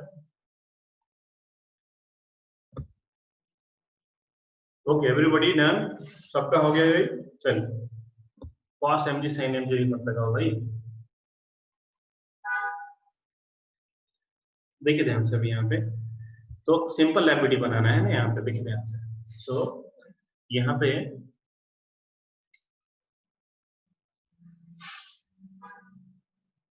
सबका हो गया, चलिए अब देखिए, तो क्या करेंगे अभी हम यहाँ पे, ये जो ब्लॉक है, ब्लॉक ऑफ मास एम है, इसको मैं क्या करूंगा, 120 देखिए ध्यान से, तो ये ब्लॉक है, इसको सबसे पहले मैं पॉइंट से रिप्लेस करूंगा, है ना, तो मैंने आपको बताया था ग्रेविटेशनल फोर्स के बारे में, कि ऑब्जेक्ट कहीं पे भी हो, किधर भी हो, कि किधर लगता है उस पे ग्रेविटेशनल फोर्स लगता है, that gravitational force acts towards the centre of the earth, है ना, अर्थ के सेंटर की तरफ वो पॉइंट करता है, तो ये मास m है, और यहाँ पे इधर mg किधर लगेगा भाई, एकदम ऐसा, एकदम ऐसे नीचे की तरफ, तो ये क्या हो गया भाई आपका यहाँ पे mg फोर्स हो गया, करेक्ट। और दूसरा, अभी देखिए यहाँ पे दोनों के बीच में कांटेक्ट है, तो जब भी कांटेक्ट है तो क्या होगा भाई, एक नॉर्मल फोर्स लगेगा, क्या लगेगा भाई, एक नॉर्मल फोर्स लगेगा, तो अभी देखिए ध्यान से, इन दोनों के बीच में कांटेक्ट ऐसा है, तो नॉर्मल फोर्स कैसा लगता है भाई, normal force is always perpendicular to the surface, यानी अभी इसका जो नॉर्मल फोर्स लगेगा वो कैसा लगेगा भाई, नॉर्मल फोर्स लगेगा इस तरफ, इस डायरेक्शन में ऐसे, ओके, तो दो ही फोर्सेस है इस पे, और कोई फोर्सेस लग नहीं रहे हैं, नीचे mg और नॉर्मल जहां भी आपका टच है उसके परपेंडिकुलर, है ना, तो जैसे अभी आप वो जो ये जो झूला होता है ना फिसलने वाला, इसके ऊपर आप बैठ जाओ यहाँ, तो नॉर्मल किधर लग रहा होगा, अभी देखो आप यहाँ पे बैठे, तो नॉर्मल किधर लगेगा, इधर की तरफ लगेगा, करेक्ट। तो ये कितने लोग का है ये बनाया भाई आप लोगों ने, कितने लोग का सही आ गया, मेरे जैसे कितने लोग का आ गया, मैंने जैसे बनाया कितने लोग का वैसे आया, एवरीबॉडी, सब लोग कितने लोगों ने सेम बनाया, पास पास सभी लोग, ओके, कितने लोग का गलत हो गया, जिनका गलत हो गया वो बताइए, अपना सुधार लीजिए, ओके। चलिए फास्ट और सारे क्वेश्चन करते हैं, बहुत सारे, तो एफबीटी के बहुत सारे सवाल करेंगे हम, नेक्स्ट अगला,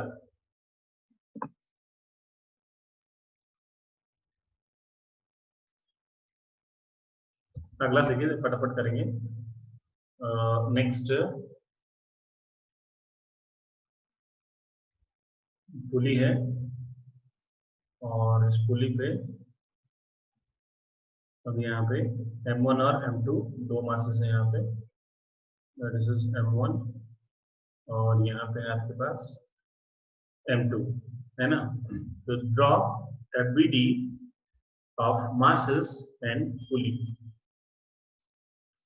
तो बाद में बताएंगे आपको, एप्लीकेशन रियल लाइफ, देखिए draw draw FBD of masses and pulley, pulley और मास पे क्या कितना कैसा क्या लग रहा है आप वो बताइए,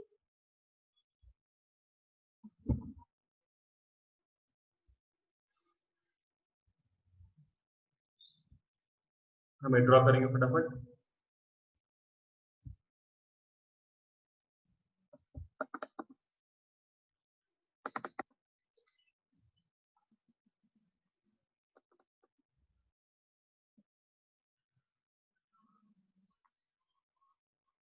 हाँ भाई, हो गया।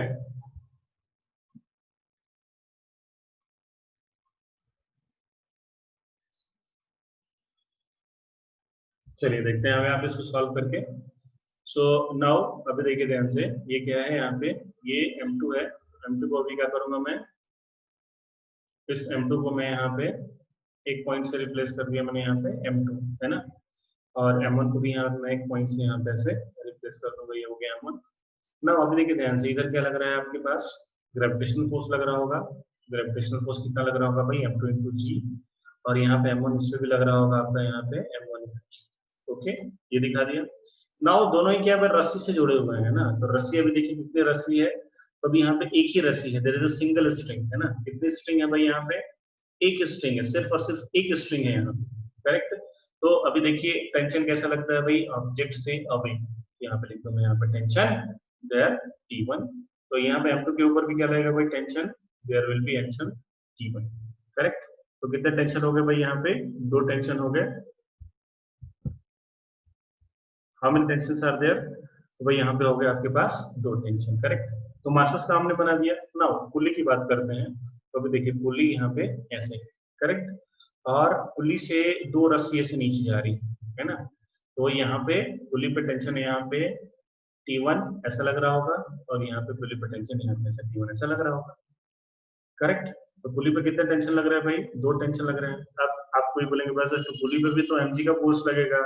नहीं, पुली क्या है भाई, मासलेस है ना। हमने अज्यूम ये किया है कि पुली इज मासलेस, तो अभी यहाँ पे सिर्फ पुली पे कितने फोर्स लगेंगे, सिर्फ दो टेंशन लगेंगे, वो भी साइड बाई साइड। यस, कितने लोगों का करेक्ट आ गया, यस करेक्ट आ गया कितने लोगों का।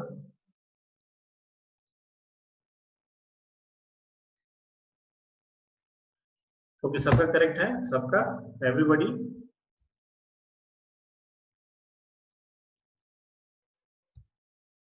हाँ सोहेल, ठीक है, करेक्ट कर लीजिए अभी आप।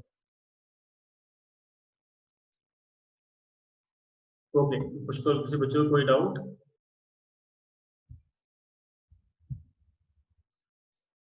ओके ओके, नो डाउट, है ना। तो ऐसे करके हम क्या करते हैं, हम एफबीडी हम ऐसे बनाए, ठीक है। तो अभी और क्वेश्चन सॉल्व करेंगे तो उसमें हम बहुत सारे और हम एफबीडी बनाएंगे, है ना। तो एफबीडी बनाना है, क्वेश्चन को सॉल्व करना है, इसमें इतनी ही बात है। ओके, ना चलिए अभी हम न्यूटन लॉ पे मूव करते हैं डायरेक्टली। मानते हैं ऐसा, पुली को मास्टर्स मानते हैं, एज्यूम करते हैं, है ना। एज्यूम करें ताकि क्या हो जाए, वो आसान हो जाएगा। पुली का मास लेके आपको पढ़ाएंगे तो फिर बहुत ही फिजिक्स इनिशियली टफ हो जाएगी बहुत। तो पुली का मास हम लेंगे, रोटेशनल इफेक्ट भी लेंगे, बट आगे के चैप्टर्स में सब्सिक्वेंटली जैसे हम आगे बढ़ेंगे वैसे हम सारी चीजें लेंगे। Okay, now so moving on, Newton's law of motion, Newton's law of motion, Newton's law पढ़ते हैं हम, आगे बढ़ते हैं।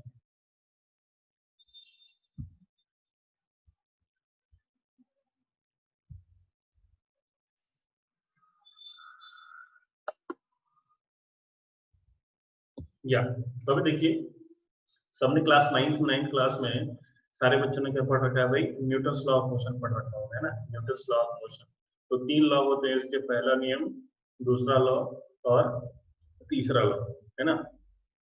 तो फर्स्ट लॉ में क्या होती है, इनर्शिया की बात होती है। सेकंड लॉ में क्या होता है भाई, F is equal to M होता है। थर्ड लॉ में क्या होता है, एक्शन एंड रिएक्शन करती है, करेक्ट। यही क्या होते हैं इसमें, तीन लॉ होते हैं, करेक्ट। तो नाउ अभी देखिए यहाँ पे पहला लॉ जो है, दूसरा लॉ और तीसरा लॉ, तो अभी फर्स्ट लॉ और सेकंड लॉ को मिला के इसमें बहुत सारे क्वेश्चंस होते हैं। तो जस्ट हम यहाँ पे क्या पढ़ लेते हैं भाई, कि पहला लॉ क्या होता है कि जब भी कोई ऑब्जेक्ट या फिर रेस्ट में है या फिर मोशन में है, तो क्या करेगा, वो अपने ऑब्जेक्ट को, अपने स्टेट को कंटिन्यू रखने की कोशिश करेगा, अनलेस एंड अनटिल कोई उस पर एक एक्सटर्नल फोर्स न लगे, है ना। यूज में ऐसा बोलते हैं। तो first law states about inertia, correct, तो सबको पता है। चलिए इस स्टेट को लिख लीजिए, फर्स्ट लॉ को आप लिखिए, Newton's first law, Newton's first law. देखिए यहाँ पे क्या बोलता है, न्यूटन्स फर्स्ट लॉ में बोलता है यहाँ पे 11th क्लास की लैंग्वेज में ऐसे बोलते हैं हम, if the if the vector sum if the vector sum of all the forces of all the forces acting on a particle is zero, is 0, then and only then particle remains unaccelerated. Particle remain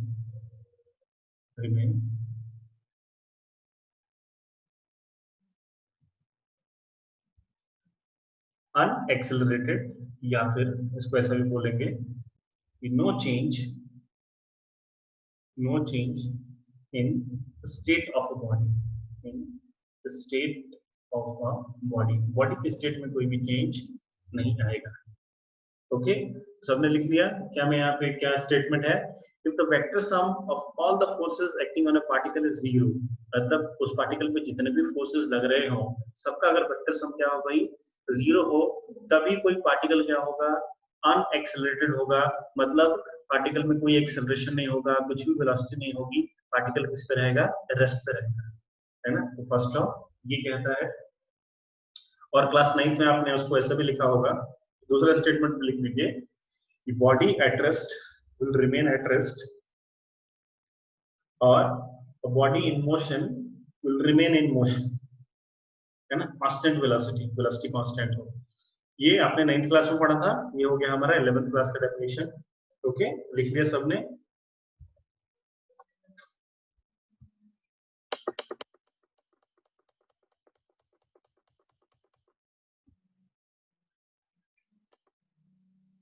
okay ना, चलिए अब देखिए और इसको थोड़ा discuss करते हैं. सो दूसरा फर्स्ट लॉ आपने यहाँ पे ये बोल दिया. तो एक्चुअली अभी यहाँ पे मैथमेटिकली अगर आप देखो ना, तो ध्यान से देखो तो ये क्या कह रहा है कि पार्टिकल पे जो एफनेट है वो क्या है भाई? 0. यानी किसी भी पार्टिकल पे अगर फोर्स, उस पर नेट फोर्स लगने वाला जो उस पर नेट फोर्स अगर 0 हो तो क्या कहते हैं हम? We say that this particle is in equilibrium. तो इक्विलिब्रियम का मतलब क्या होता है? जैसे मान लीजिए यहाँ पे एक पार्टिकल है, आपने इस पे ऐसे रख दिया, जमीन पे ऐसे जाकर रख दिया. अब यहाँ पे क्या लग रहा है? नीचे mg लग रहा है, ऊपर क्या लग रहा है? ऊपर नॉर्मल रिएक्शन लग रहा है. तो नाउ यहाँ पे वेक्टर सम देखो अगर नॉर्मल रिएक्शन का और यहाँ पे mg का, तो क्या है भाई? ये 0 है ना. मतलब इसको ऐसा बोल सकते हैं यहाँ पे normal reaction minus mg is equal to क्या हो गया भाई? 0. इसका मतलब this normal is equal to mg. दोनों ही फोर्स इक्वल है और अपोजिट डायरेक्शन में लग रहे हैं, यानी कि एक दूसरे को क्या करेंगे? यहाँ पे कैंसिल आउट करेंगे और पार्टिकल क्या रहेगा भाई? रेस्ट पे रहेगा. इसका मतलब क्या हो गया? This particle is in correct. Any doubt? तो इक्विलिब्रियम किसको बोलते हैं भाई? जब पार्टिकल पे जब नेट फोर्स क्या हो? 0 हो, तो that state will be called as the state of equilibrium. Correct. Any doubts? हाँ भाई, आसान है, बिल्कुल ही आसान है. आसान लग रहा है आपको अभी तक?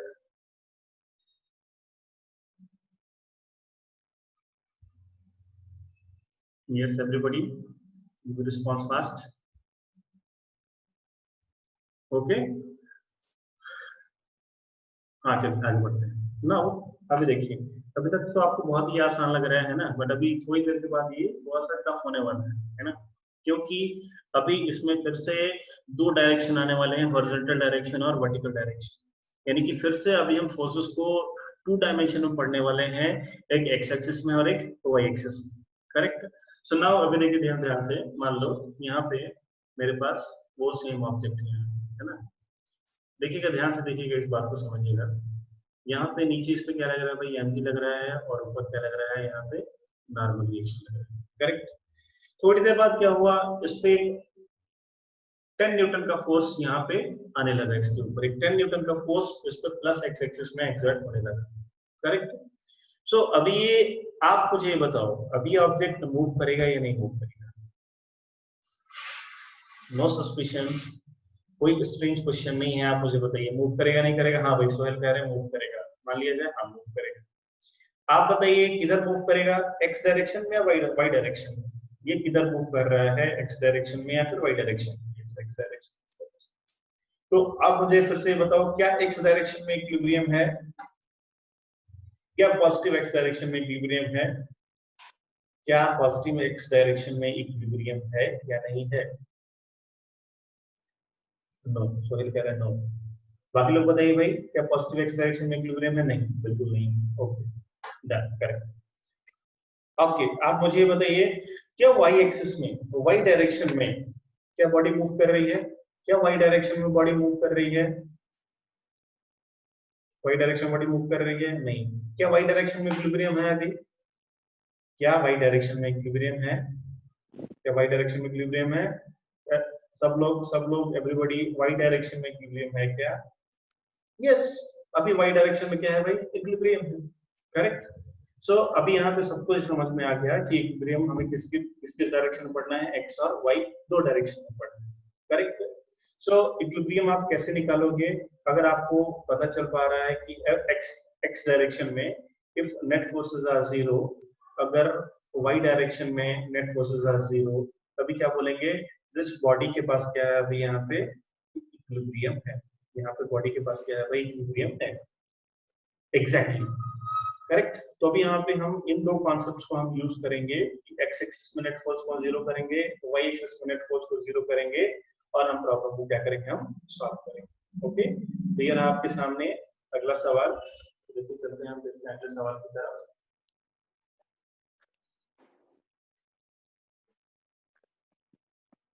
चलिए क्वेश्चंस करेंगे। तो आप यहाँ पे याद रखो कि नेट फोर्सेस जीरो है। If F net is equal to 0, then body is in equilibrium. Then body is in equilibrium. तो body क्या है भाई? equilibrium में है, मतलब net forces 0 पे है, body rest। Previous slide देखनी है, देख लीजिए। हाँ, लिख लीजिए भाई इन सारी बातों को।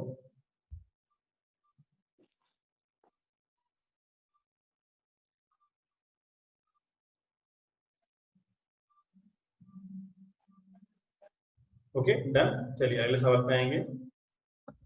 अब लिखिए एफ एक्स एफ वाई, और एक और आप लिख सकते हैं यहाँ पे जेड डायरेक्शन अगर दिया हो तो।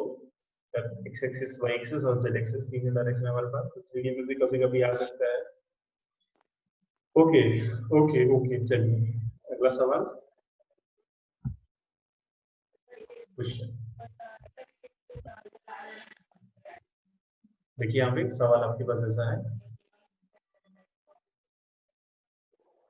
यहाँ पे एक 2 kg का मास है और लगेज से यहाँ पे एक 5 kg का मास है। ओके। नाउ सवाल ये आपसे ये है, find tension, find tension in both string, in both, दोनों स्ट्रिंग में क्या करो भाई? आप टेंशन निकालो, है ना।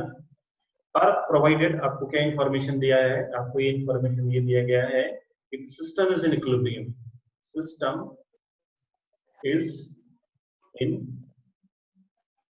इक्विलिब्रियम। सिस्टम क्या है भाई? इक्विलिब्रियम में है, कुछ भी मूवमेंट अभी यहाँ पे नहीं हो रहा। ये सॉल्व करेंगे सवाल को। 2 kg का मास है, 5 kg का मास है। आपसे पूछा गया कि find tension in both the string. तो ध्यान में रखिए, दोनों रस्सियां अलग अलग है, तो इन दोनों में टेंशन क्या होगा भाई? अलग अलग। T1 और T2 की वैल्यू आप बताइए। 5 न्यूटन एंड 2 न्यूटन। ओके चलिए देखते हैं, सॉल्व करेंगे इसको हम।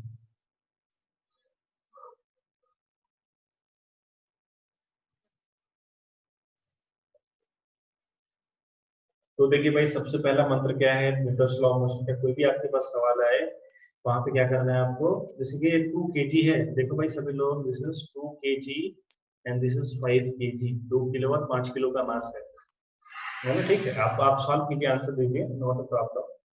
एक आंसर है 20 एंड 50, 5 2 7 5 50 20। हाँ, तो सबसे पहला काम आपको क्या करना है? आपको सबसे पहला काम ये करना है कि एफबीडी बना लेना है सबसे पहले, है ना। फ्री बॉडी डायग्राम आपको तो सबसे पहले बना लेना है। कोई सा फिगर हो, कैसा भी फिगर हो, कुछ भी सवाल हो, सबसे पहले आपने क्या करना है जी? फिर आपने एफबीडी बना लेना है उसका, फ्री बॉडी डायग्राम।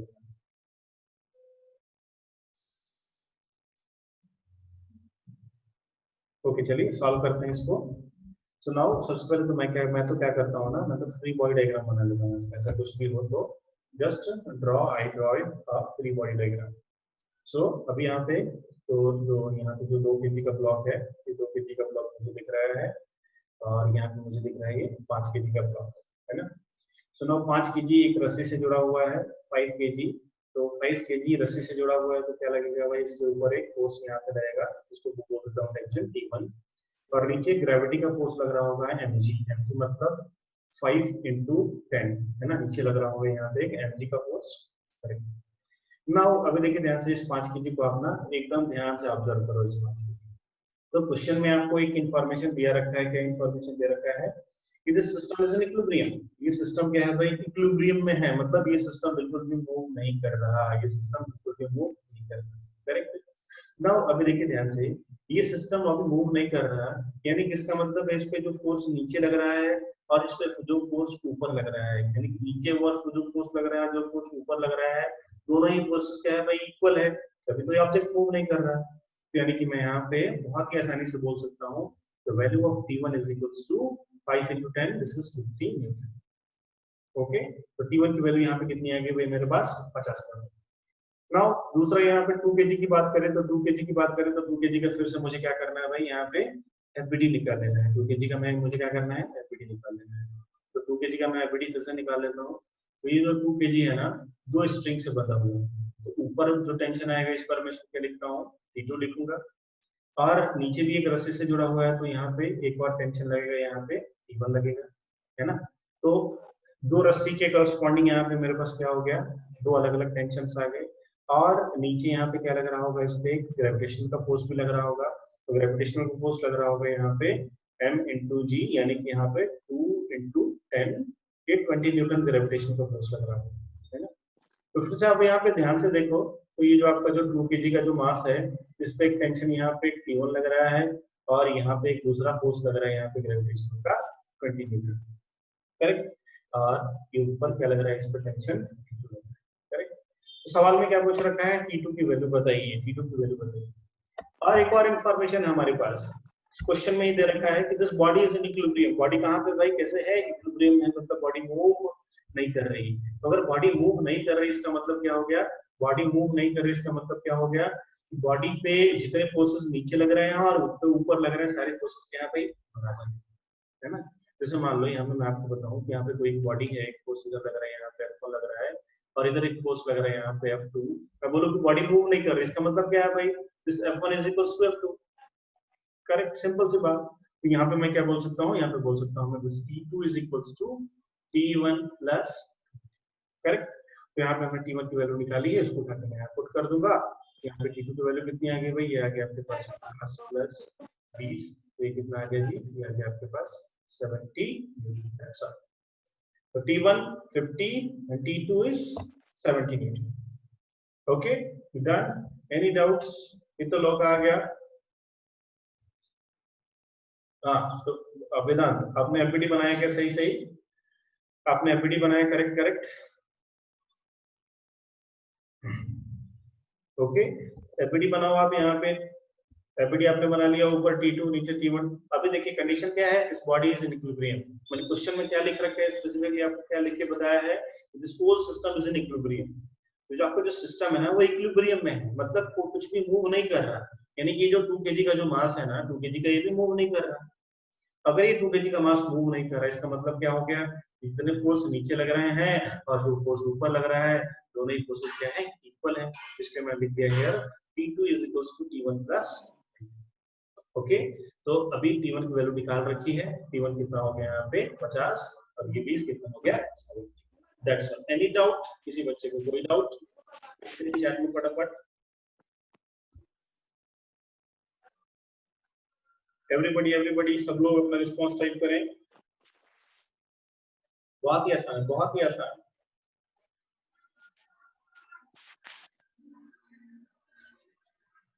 ओके, सबको समझ में आ रहा है? ओके एलेक्स, एक बार और बता दीजिए। ओके चलिए एक बार और देखते हैं, एक बार और, वन मोर टाइम। नाउ देखिए, बहुत ही सिंपल है, देखिए ध्यान से। मान लीजिए अभी यहाँ पे क्या है आपके पास, ये ऐसा, एक मास है आपके पास यहाँ पे 5 kg। ओके, तो इसमें आपसे पूछा गया कि find the value of tension, find the value find the value of tension in this string, है ना, आपसे ये पूछा गया। तो सबसे पहले मैं क्या करूंगा, इस 5 kg का यहाँ पे मैं एक एफबीडी बना लूंगा, और इसके साथ आपको एक कंडीशन ये भी दे रखी है कि this block is in equilibrium. Block कहाँ पे है भाई, इक्विलिब्रियम में है। मतलब देखिए, इक्विलिब्रियम में होने का मतलब ये क्या होता है, जब नेट फोर्सेस आर जीरो, तो बॉडी में जो नेट फोर्स है वो कितना है भाई, जीरो है। तो इससे पहले क्या करेंगे, हम इसका एफबीडी निकाल लेंगे। एफबीडी निकालेंगे तो ऊपर क्या लग रहा है, यहाँ पे टेंशन लग रहा है, और नीचे कितने क्या लग रहा है भाई, यहाँ पे इसका ग्रेविटेशन का फोर्स लग रहा है। करेक्ट। सो कंडीशन क्या है आपके पास, कंडीशन ये है कि this block is in equilibrium. Block कहाँ पे है भाई, इक्विलिब्रियम में है, इक्विलिब्रियम में, इक्विलिब्रियम में, है ना। ब्लॉक रुका हुआ है, कहीं भी नहीं जा रहा है। तो ब्लॉक इक्विलिब्रियम में इसका मतलब क्या हुआ, इसका मतलब ये हुआ कि ये जो टेंशन है ये mg के बराबर है। बताओ, तभी तो ये मूव नहीं कर रहा है, अभी तो ये मूव नहीं कर रहा है। सपोज आप यहाँ पे मान लीजिए, यहाँ पे सपोज इस ब्लॉक को मैंने यहाँ पे ऐसे रख दिया, है ना, इसको मैंने यहाँ पे कुछ इमेजिनरी फोर्स mg को मैंने यहाँ पे F1 लिख दिया, और इसको मैंने यहाँ पे क्या बोल दिया, यहाँ पे F2 बोल दिया। करेक्ट। अब मैं आपसे ये बोलूं कि this body is not moving, क्या बोलूं मैं आपसे, मैं आपसे बोलूं कि this body is not moving, इसका मतलब क्या है, इज नॉट मूविंग। चलो आप लोग मुझे बताओ क्या है इसका मतलब। F1 और F2 दो फोर्सेस लग रहे हैं, और मैंने आपको ये बोल दिया कि ये यहाँ पे बॉडी मूव नहीं कर रही, इसका मतलब क्या है। यस, सभी लोग बताएं टाइप करके चैट में, क्या मतलब है इस बात का। F1 is equal to F2, F1 is equal to F2, yes, F1 is equal to F2। Correct, आ रही बात आपको समझ में, सबको समझ में आ रहा है। सब लोग बताइए, सब लोग, F1 क्या है, F2 के बराबर हो जाएगा। अगर क्या हुआ, मान लो यहाँ पे ये F1 या F2 दोनों में से कोई भी एक बड़ा हो गया, कोई भी एक बड़ा हो गया, तो बॉडी क्या होगी, इसी डायरेक्शन में मूव करना फिर स्टार्ट कर जाएगी, है ना। थोड़ा सा भी बड़ा हो गया तो क्या होंगे, ये बॉडी इधर की तरफ ये स्टार्ट हो जाएगी, इधर की तरफ ये मूव करने लगेगी। अब बॉडी मूव कर रही है, इसका मतलब there is no equilibrium. Correct.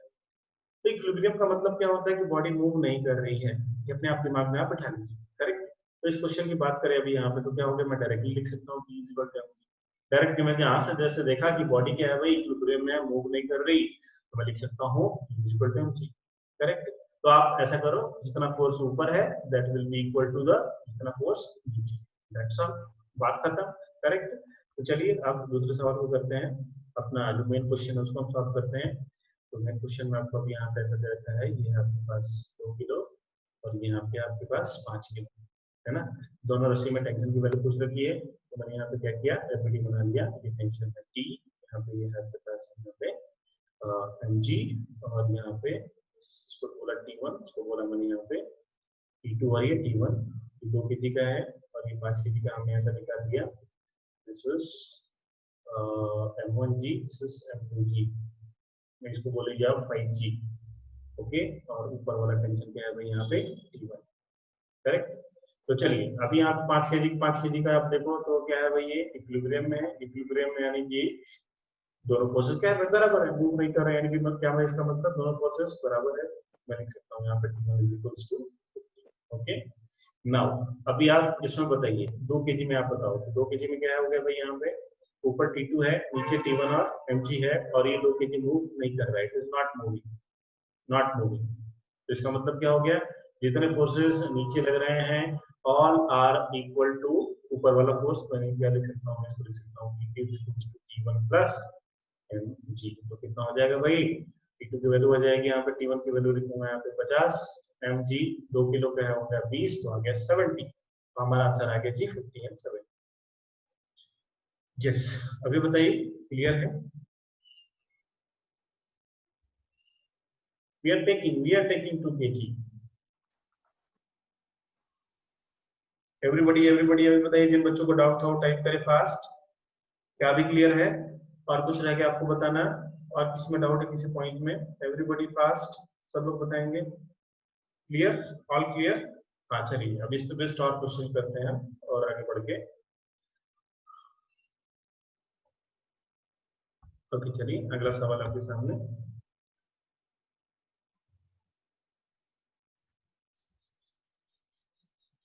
Okay, ये समझ में आ गया।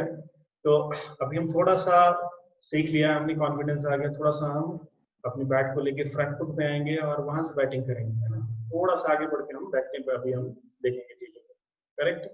नाउ देखिए अभी आपके पास दूसरा सवाल, अगला सवाल आपके सामने। सो सपोज यहाँ पे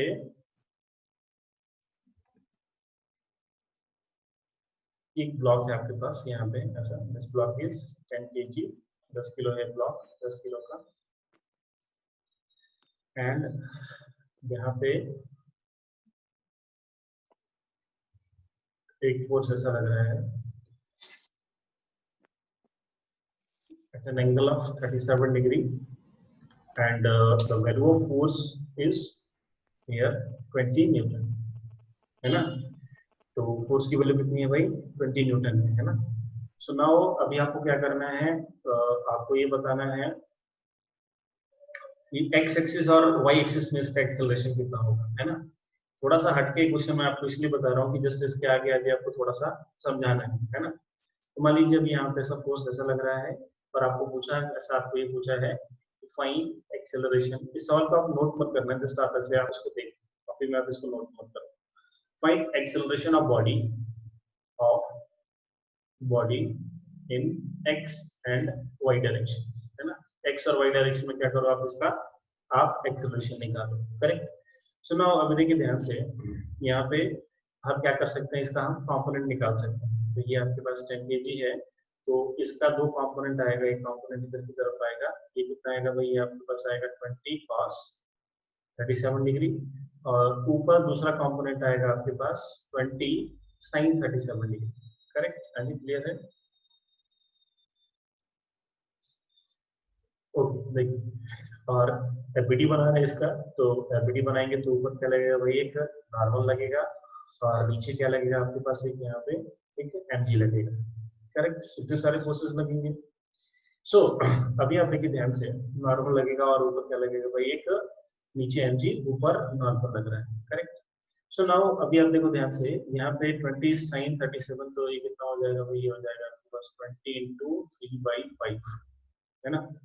तो sin 37 कितना होता है भाई, 3/5, तो ये हो गया आपके पास 12 न्यूटन। तो ऊपर आ रहा है आपके पास कितना, 12 न्यूटन, और ये कितना आएगा भाई आपके पास, ये आ जाएगा आपके पास 20 into 4/5, तो ये आ गया आपके पास 16 न्यूटन, है ना, 12 और 16, करेक्ट।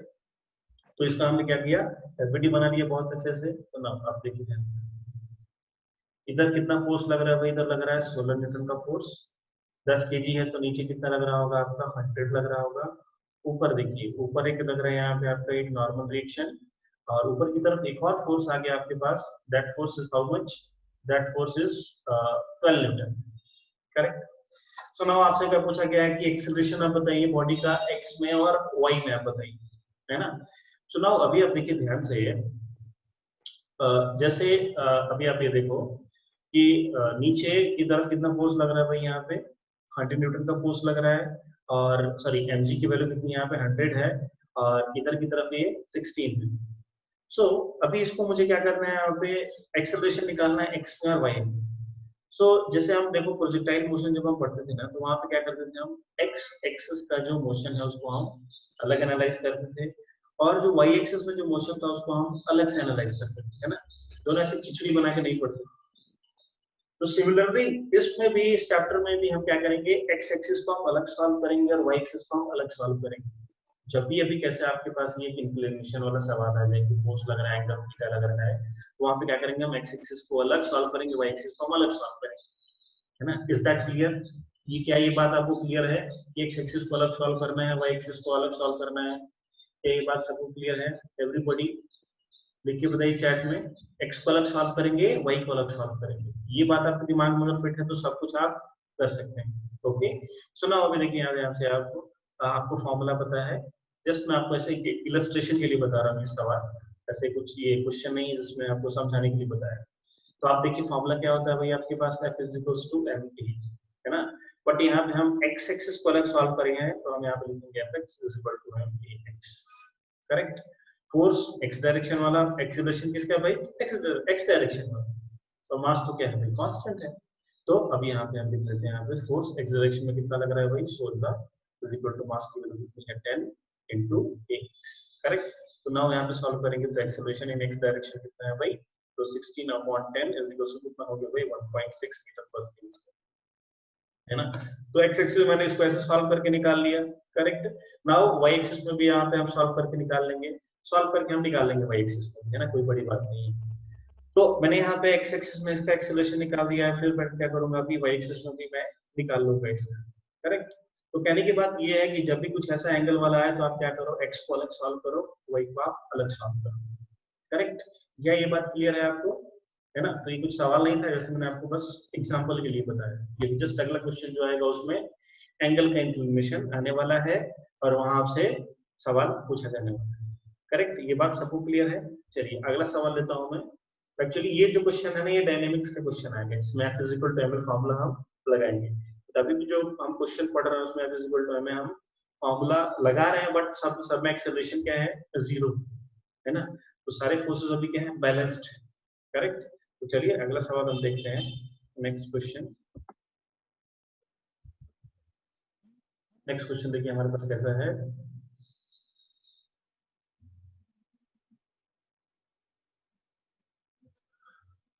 एक स्ट्रिंग हमारे पास ऐसा है, ये 5 kg और एक ये रस्सी से यहाँ पे ऐसे जुड़ा हुआ है, और अभी यहाँ पे दूसरी रस्सी थोड़ी सी यहाँ पे ऐसे टेढ़ी हो गई है ना, दूसरी रस्सी क्या है, थोड़ी सी टिल्टेड है।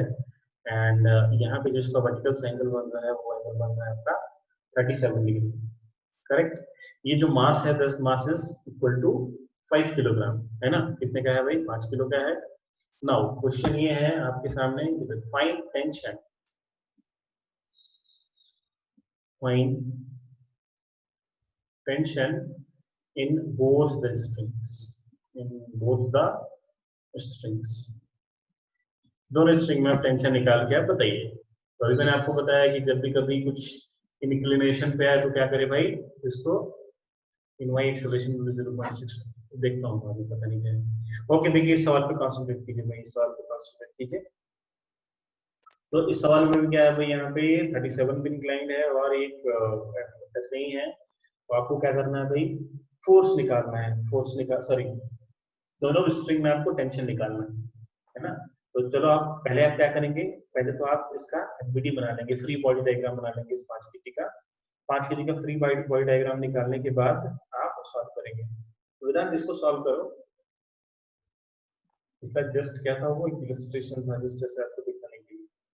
तो चलिए पिछले क्वेश्चन में मैंने आपको जो सिखाया है उसको बेस्ट आप चलो सॉल्व करो। एक्सिस में, एक्स एक्सिस में अलग सॉल्व कीजिए, वाई एक्सिस में आप इसको अलग सॉल्व करो। Provided whole system is in equilibrium, है ना, system is in equilibrium, system आपका इक्विलिब्रियम में है।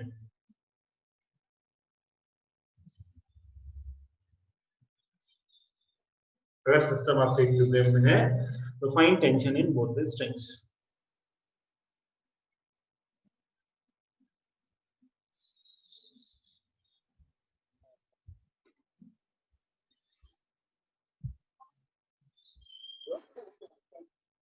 हाँ जी सॉल्व करेंगे सभी लोग।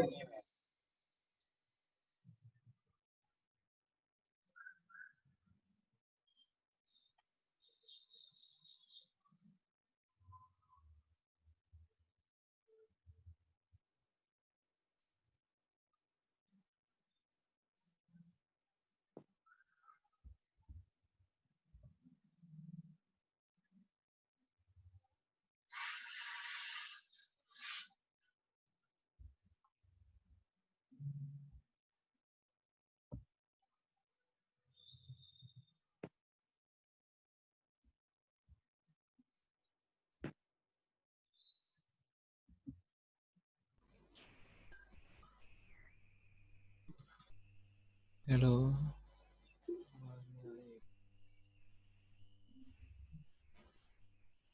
बोल।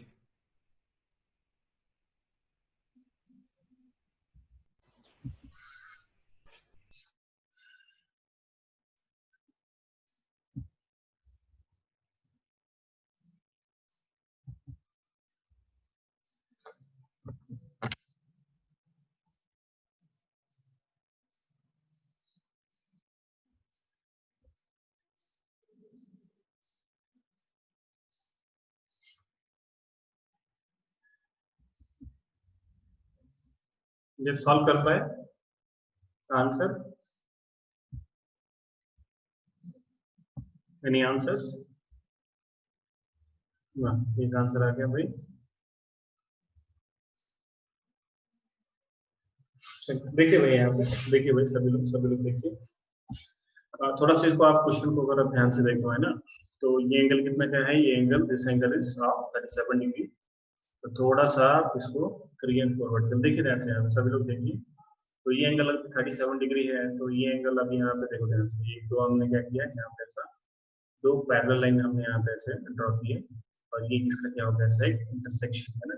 तो 7th 8th क्लास में आप पढ़ते हो, दो पैरेलल लाइन हो गए, और इसके बीच में अगर ये इंटरसेक्शन है, तो ये एंगल और ये एंगल क्या होंगे भाई? बराबर होंगे, है ना। मतलब अभी आपको क्या बन रहा है? ऐसा z बन रहा है, z। ऐसा अगर जब z बनता है, तो ये एंगल और ये एंगल क्या होते हैं? इक्वल होते हैं, है ना। तो ये एंगल 37 है, तो ये एंगल भी कितना आएगा आपका? This angle will also be equal to 37, करेक्ट। सो नाउ अभी एफबीडी बनाएंगे। सबसे पहले जो हम काम करेंगे वो क्या करेंगे भाई? हम एफबीडी बनाएंगे। तो नाउ इस 5 केजी को मैं क्या करता हूँ, यहाँ पे एक पॉइंट मास से रिप्लेस कर देता हूँ। 5 केजी को मैंने यहाँ पे रिप्लेस कर दिया पॉइंट मास से, और ये वाली जो रस्सी है इसमें मैं टेंशन मान लेता हूँ कितना मैं यहाँ पे। तो ये वाली रस्सी, इसमें कितना टेंशन आ गया भाई? इसमें टेंशन आ गया आपका यहाँ पे T1। और ये देखिए, ये वाली रस्सी यहाँ पे ऐसे इंक्लाइन है, तो इसको मैं भी यहाँ पे ऐसे बना लूंगा एक स्ट्रेट लाइन सीधा। This tension will be how much? This will B, ये टेंशन कितना हो गया भाई? T2 हो गया। और ये जो इसका एंगल है वर्टिकल से कितना है भाई? यहाँ पे 37, करेक्ट। सो नाउ अभी देखिए ध्यान से, T1 हो गया, T2 होगा, नीचे कितना आ जाएगा भाई? नीचे आ जाएगा आपका यहाँ पे Fg आ जाएगा ना। अभी देखिए ध्यान से, इस T2 के कंपोनेंट कर लेंगे हम, कंपोनेंट कर लेंगे। तो यहाँ पे थीटा है, तो उसके साथ क्या आएगा भाई? ऊपर आएगा आपके साथ आपके पास T2 cos 37 डिग्री, करेक्ट। और इधर हॉरिजॉन्टल डायरेक्शन में क्या आएगा आपके पास? ये आ जाएगा आपके पास T2 sin 37 डिग्री। यस, सब लोग समझ पा रहे हैं भाई? तो ये कितना आएगा भाई? T2 cos 37 और sin 37 मैंने क्या कर लिया? तोड़ दिया x डायरेक्शन में और y डायरेक्शन। ओके, नाउ अभी देखिए ध्यान से, दो डायमेंशन में है, अभी यहाँ पे फोर्स एंगल पे थे, तो अभी हम x को अलग सॉल्व करेंगे, y को अलग सॉल्व करेंगे। ओके, तो चलिए लिख लीजिए इसको, मैं मूव करता हूँ दूसरे स्लाइड पे। हाँ जी, लिख लिया सबने? डन।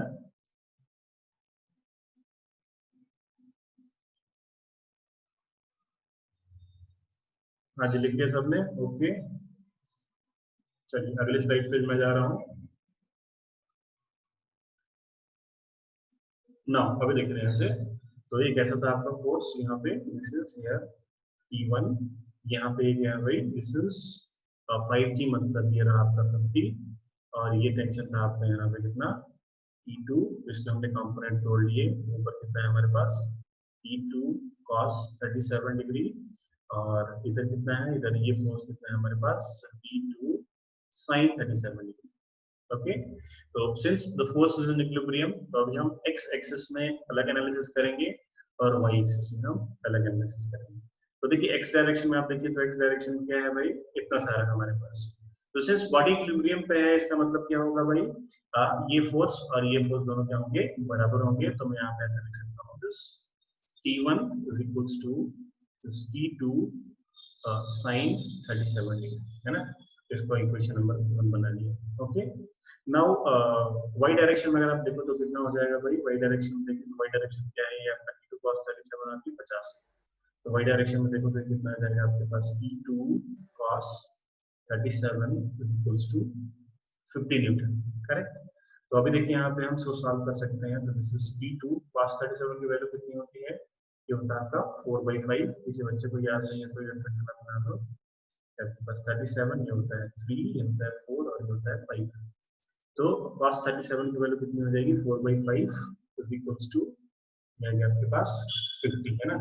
तो चलो आप यहाँ से इसको सॉल्व करेंगे तो T2 की वैल्यू आती है, T2 आता है आपका यहाँ पे 250/4, क्रॉस मल्टीप्लिकेशन करेंगे तो ये कितना हो जाएगा भाई? ये हो जाएगा आपके पास T2 की वैल्यू आ जाएगी 62.5, करेक्ट। 62.5 आ जाएगा ना। अभी T2 की वैल्यू को उठा के हम यहाँ पुट कर देंगे, तो देखिए T2 कैसा आ जाएगा हमारे पास? T2 की वैल्यू है 250/4, और sin 37 की वैल्यू कितनी होती है? 3/5। तो इसको आप सॉल्व करेंगे तो कितना आ जाएगा, ये आ जाएगा यहाँ से 50, 53, 150 बटे 4, टी1 की वैल्यू कितनी हो गई 150/। यस, अभी बताइए कुछ डाउट है? Any doubt? क्या सबको समझ में आया? एक्स एक्सिस को अलग सॉल्व करो, वाई एक्सिस को अलग सॉल्व करो, बस पूरा खत्म। अरे भाई हवा में लटका हुआ है, नॉर्मल फोर्स कैसे लगेगा वहां पे? This is hanged in air, touch में नहीं है किसी के। ओके, सभी लोग एनी डाउट? फास्ट, कोई डाउट किसी बच्चे को? क्या सबको समझ में आ रहा है? सब लोग कर पा रहे हैं?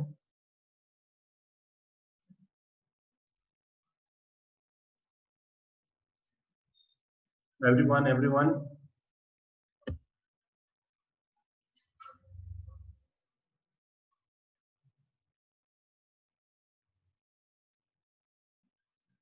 यस, चलिए सबको समझ में आया तो चलिए अगला सवाल करेंगे।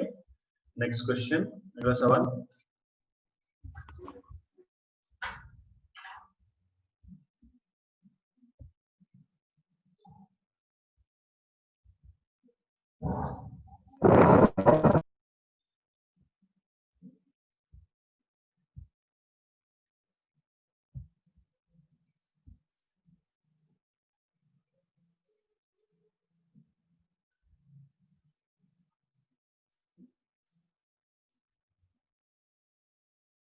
ओके, अब देखिए ध्यान से, यहाँ तक देखो मैंने क्या किया यहाँ पे, पहले तो इसका एफबीडी बना दिया।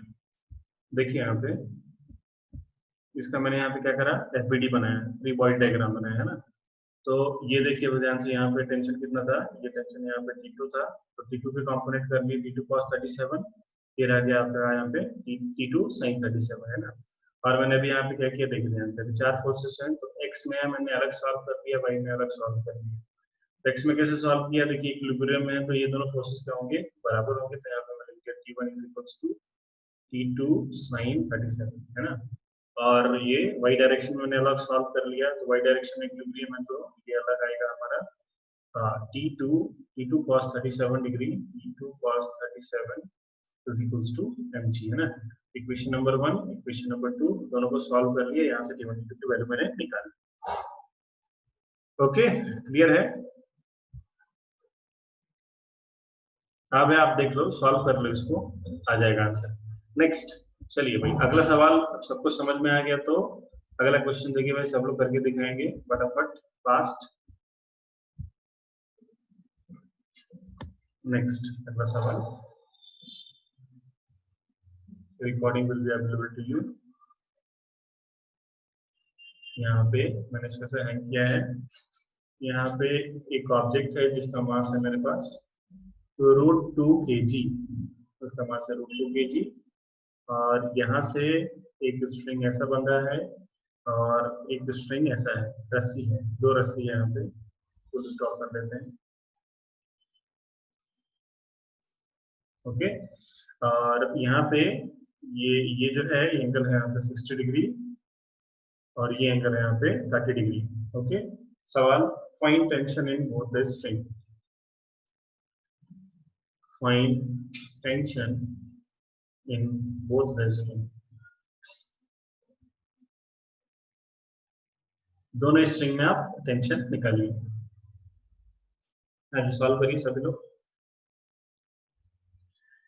Find tension in the both the string, फिर से क्या करना है आपको, फिर से आपको वही काम करना है, एक्स एक्सिस में तोड़ो, वाई एक्सिस में तोड़ो, सबको एक्स में अलग सॉल्व करो, वाई में अलग सॉल्व।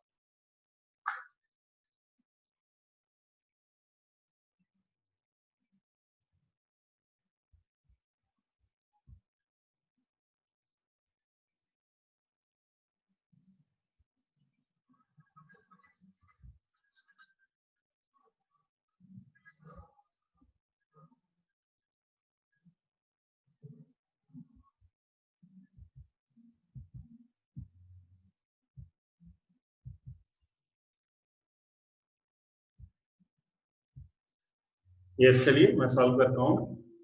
तो यहाँ पे देखो, यहाँ पे रस्सी क्या है, अलग अलग है, तो इसमें टेंशन क्या होगा, अलग अलग होगा। ये वाले टेंशन को आप T2 बोल दो, यहाँ पे ये वाले टेंशन को आप यहाँ पे T1 बोल दो। सो फिर से यहाँ पे भी देखिए एफबीडी में इसका बनाऊंगा तो नीचे क्या लग रहा है, यहाँ पे एमजी लग रहा है और यहाँ पे टेंशन T2 लग रहा है tan एंगल ऑफ 60 डिग्री और यहाँ पे टेंशन लग रहा है यहाँ पे आपका T1। सो नाउ इसको अगर हम यहाँ पे सॉल्व करेंगे एंगल आपका यहाँ पे 60 डिग्री और ये एंगल आपका यहाँ पे 30 ओके 30 60। सो इसके कंपोनेंट्स अभी यहाँ पे आएंगे, ये आएगा आपके पास T2 cos 60 डिग्री और ऊपर क्या आएगा भाई, ऊपर की तरफ में आएगा आपके पास T2 sin 60 डिग्री ओके। ये T1 है, इसकी तरफ यहाँ पे एक कैसा आएगा, ये आएगा आपके पास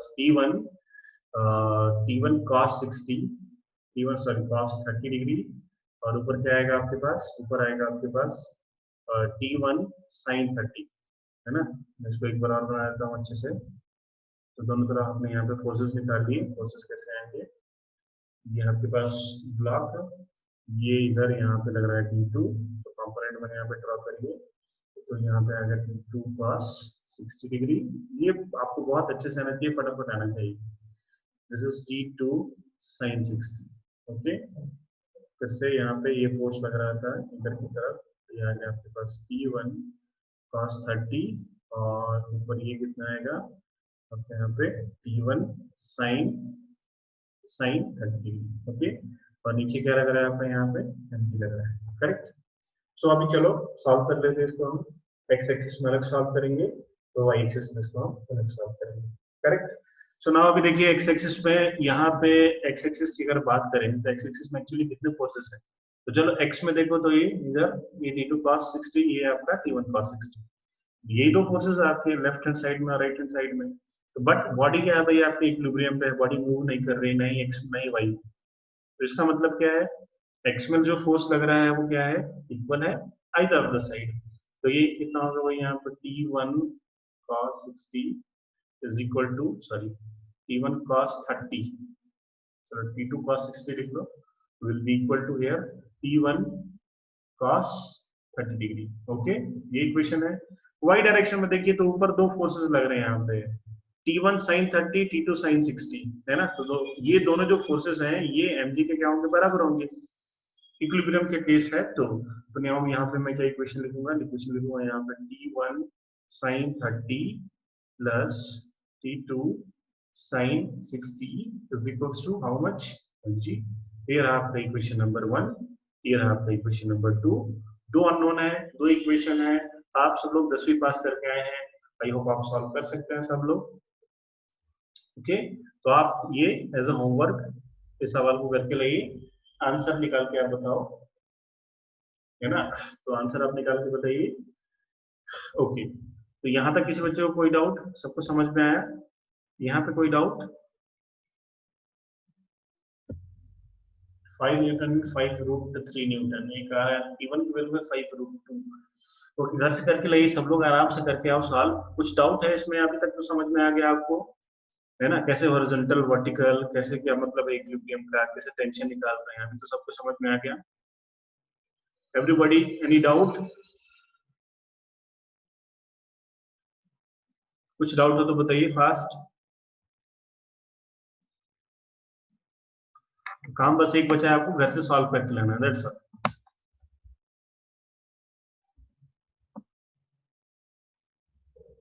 मास 5 kg दिया है, मास √2 kg दिया है, √2 kg क्वेश्चन में दिख रहा है, mass is √2 kg okay done okay. Thank you very much, attendance देखिए जाइए। हाँ भाई टेस्ट है आपका संडे को, तो संडे को टेस्ट में रिलेटिव मोशन, प्रोजेक्टाइल मोशन और ये न्यूटन्स लॉ ऑफ मोशन, यहाँ से भी कुछ क्वेश्चंस आ रहे हैं।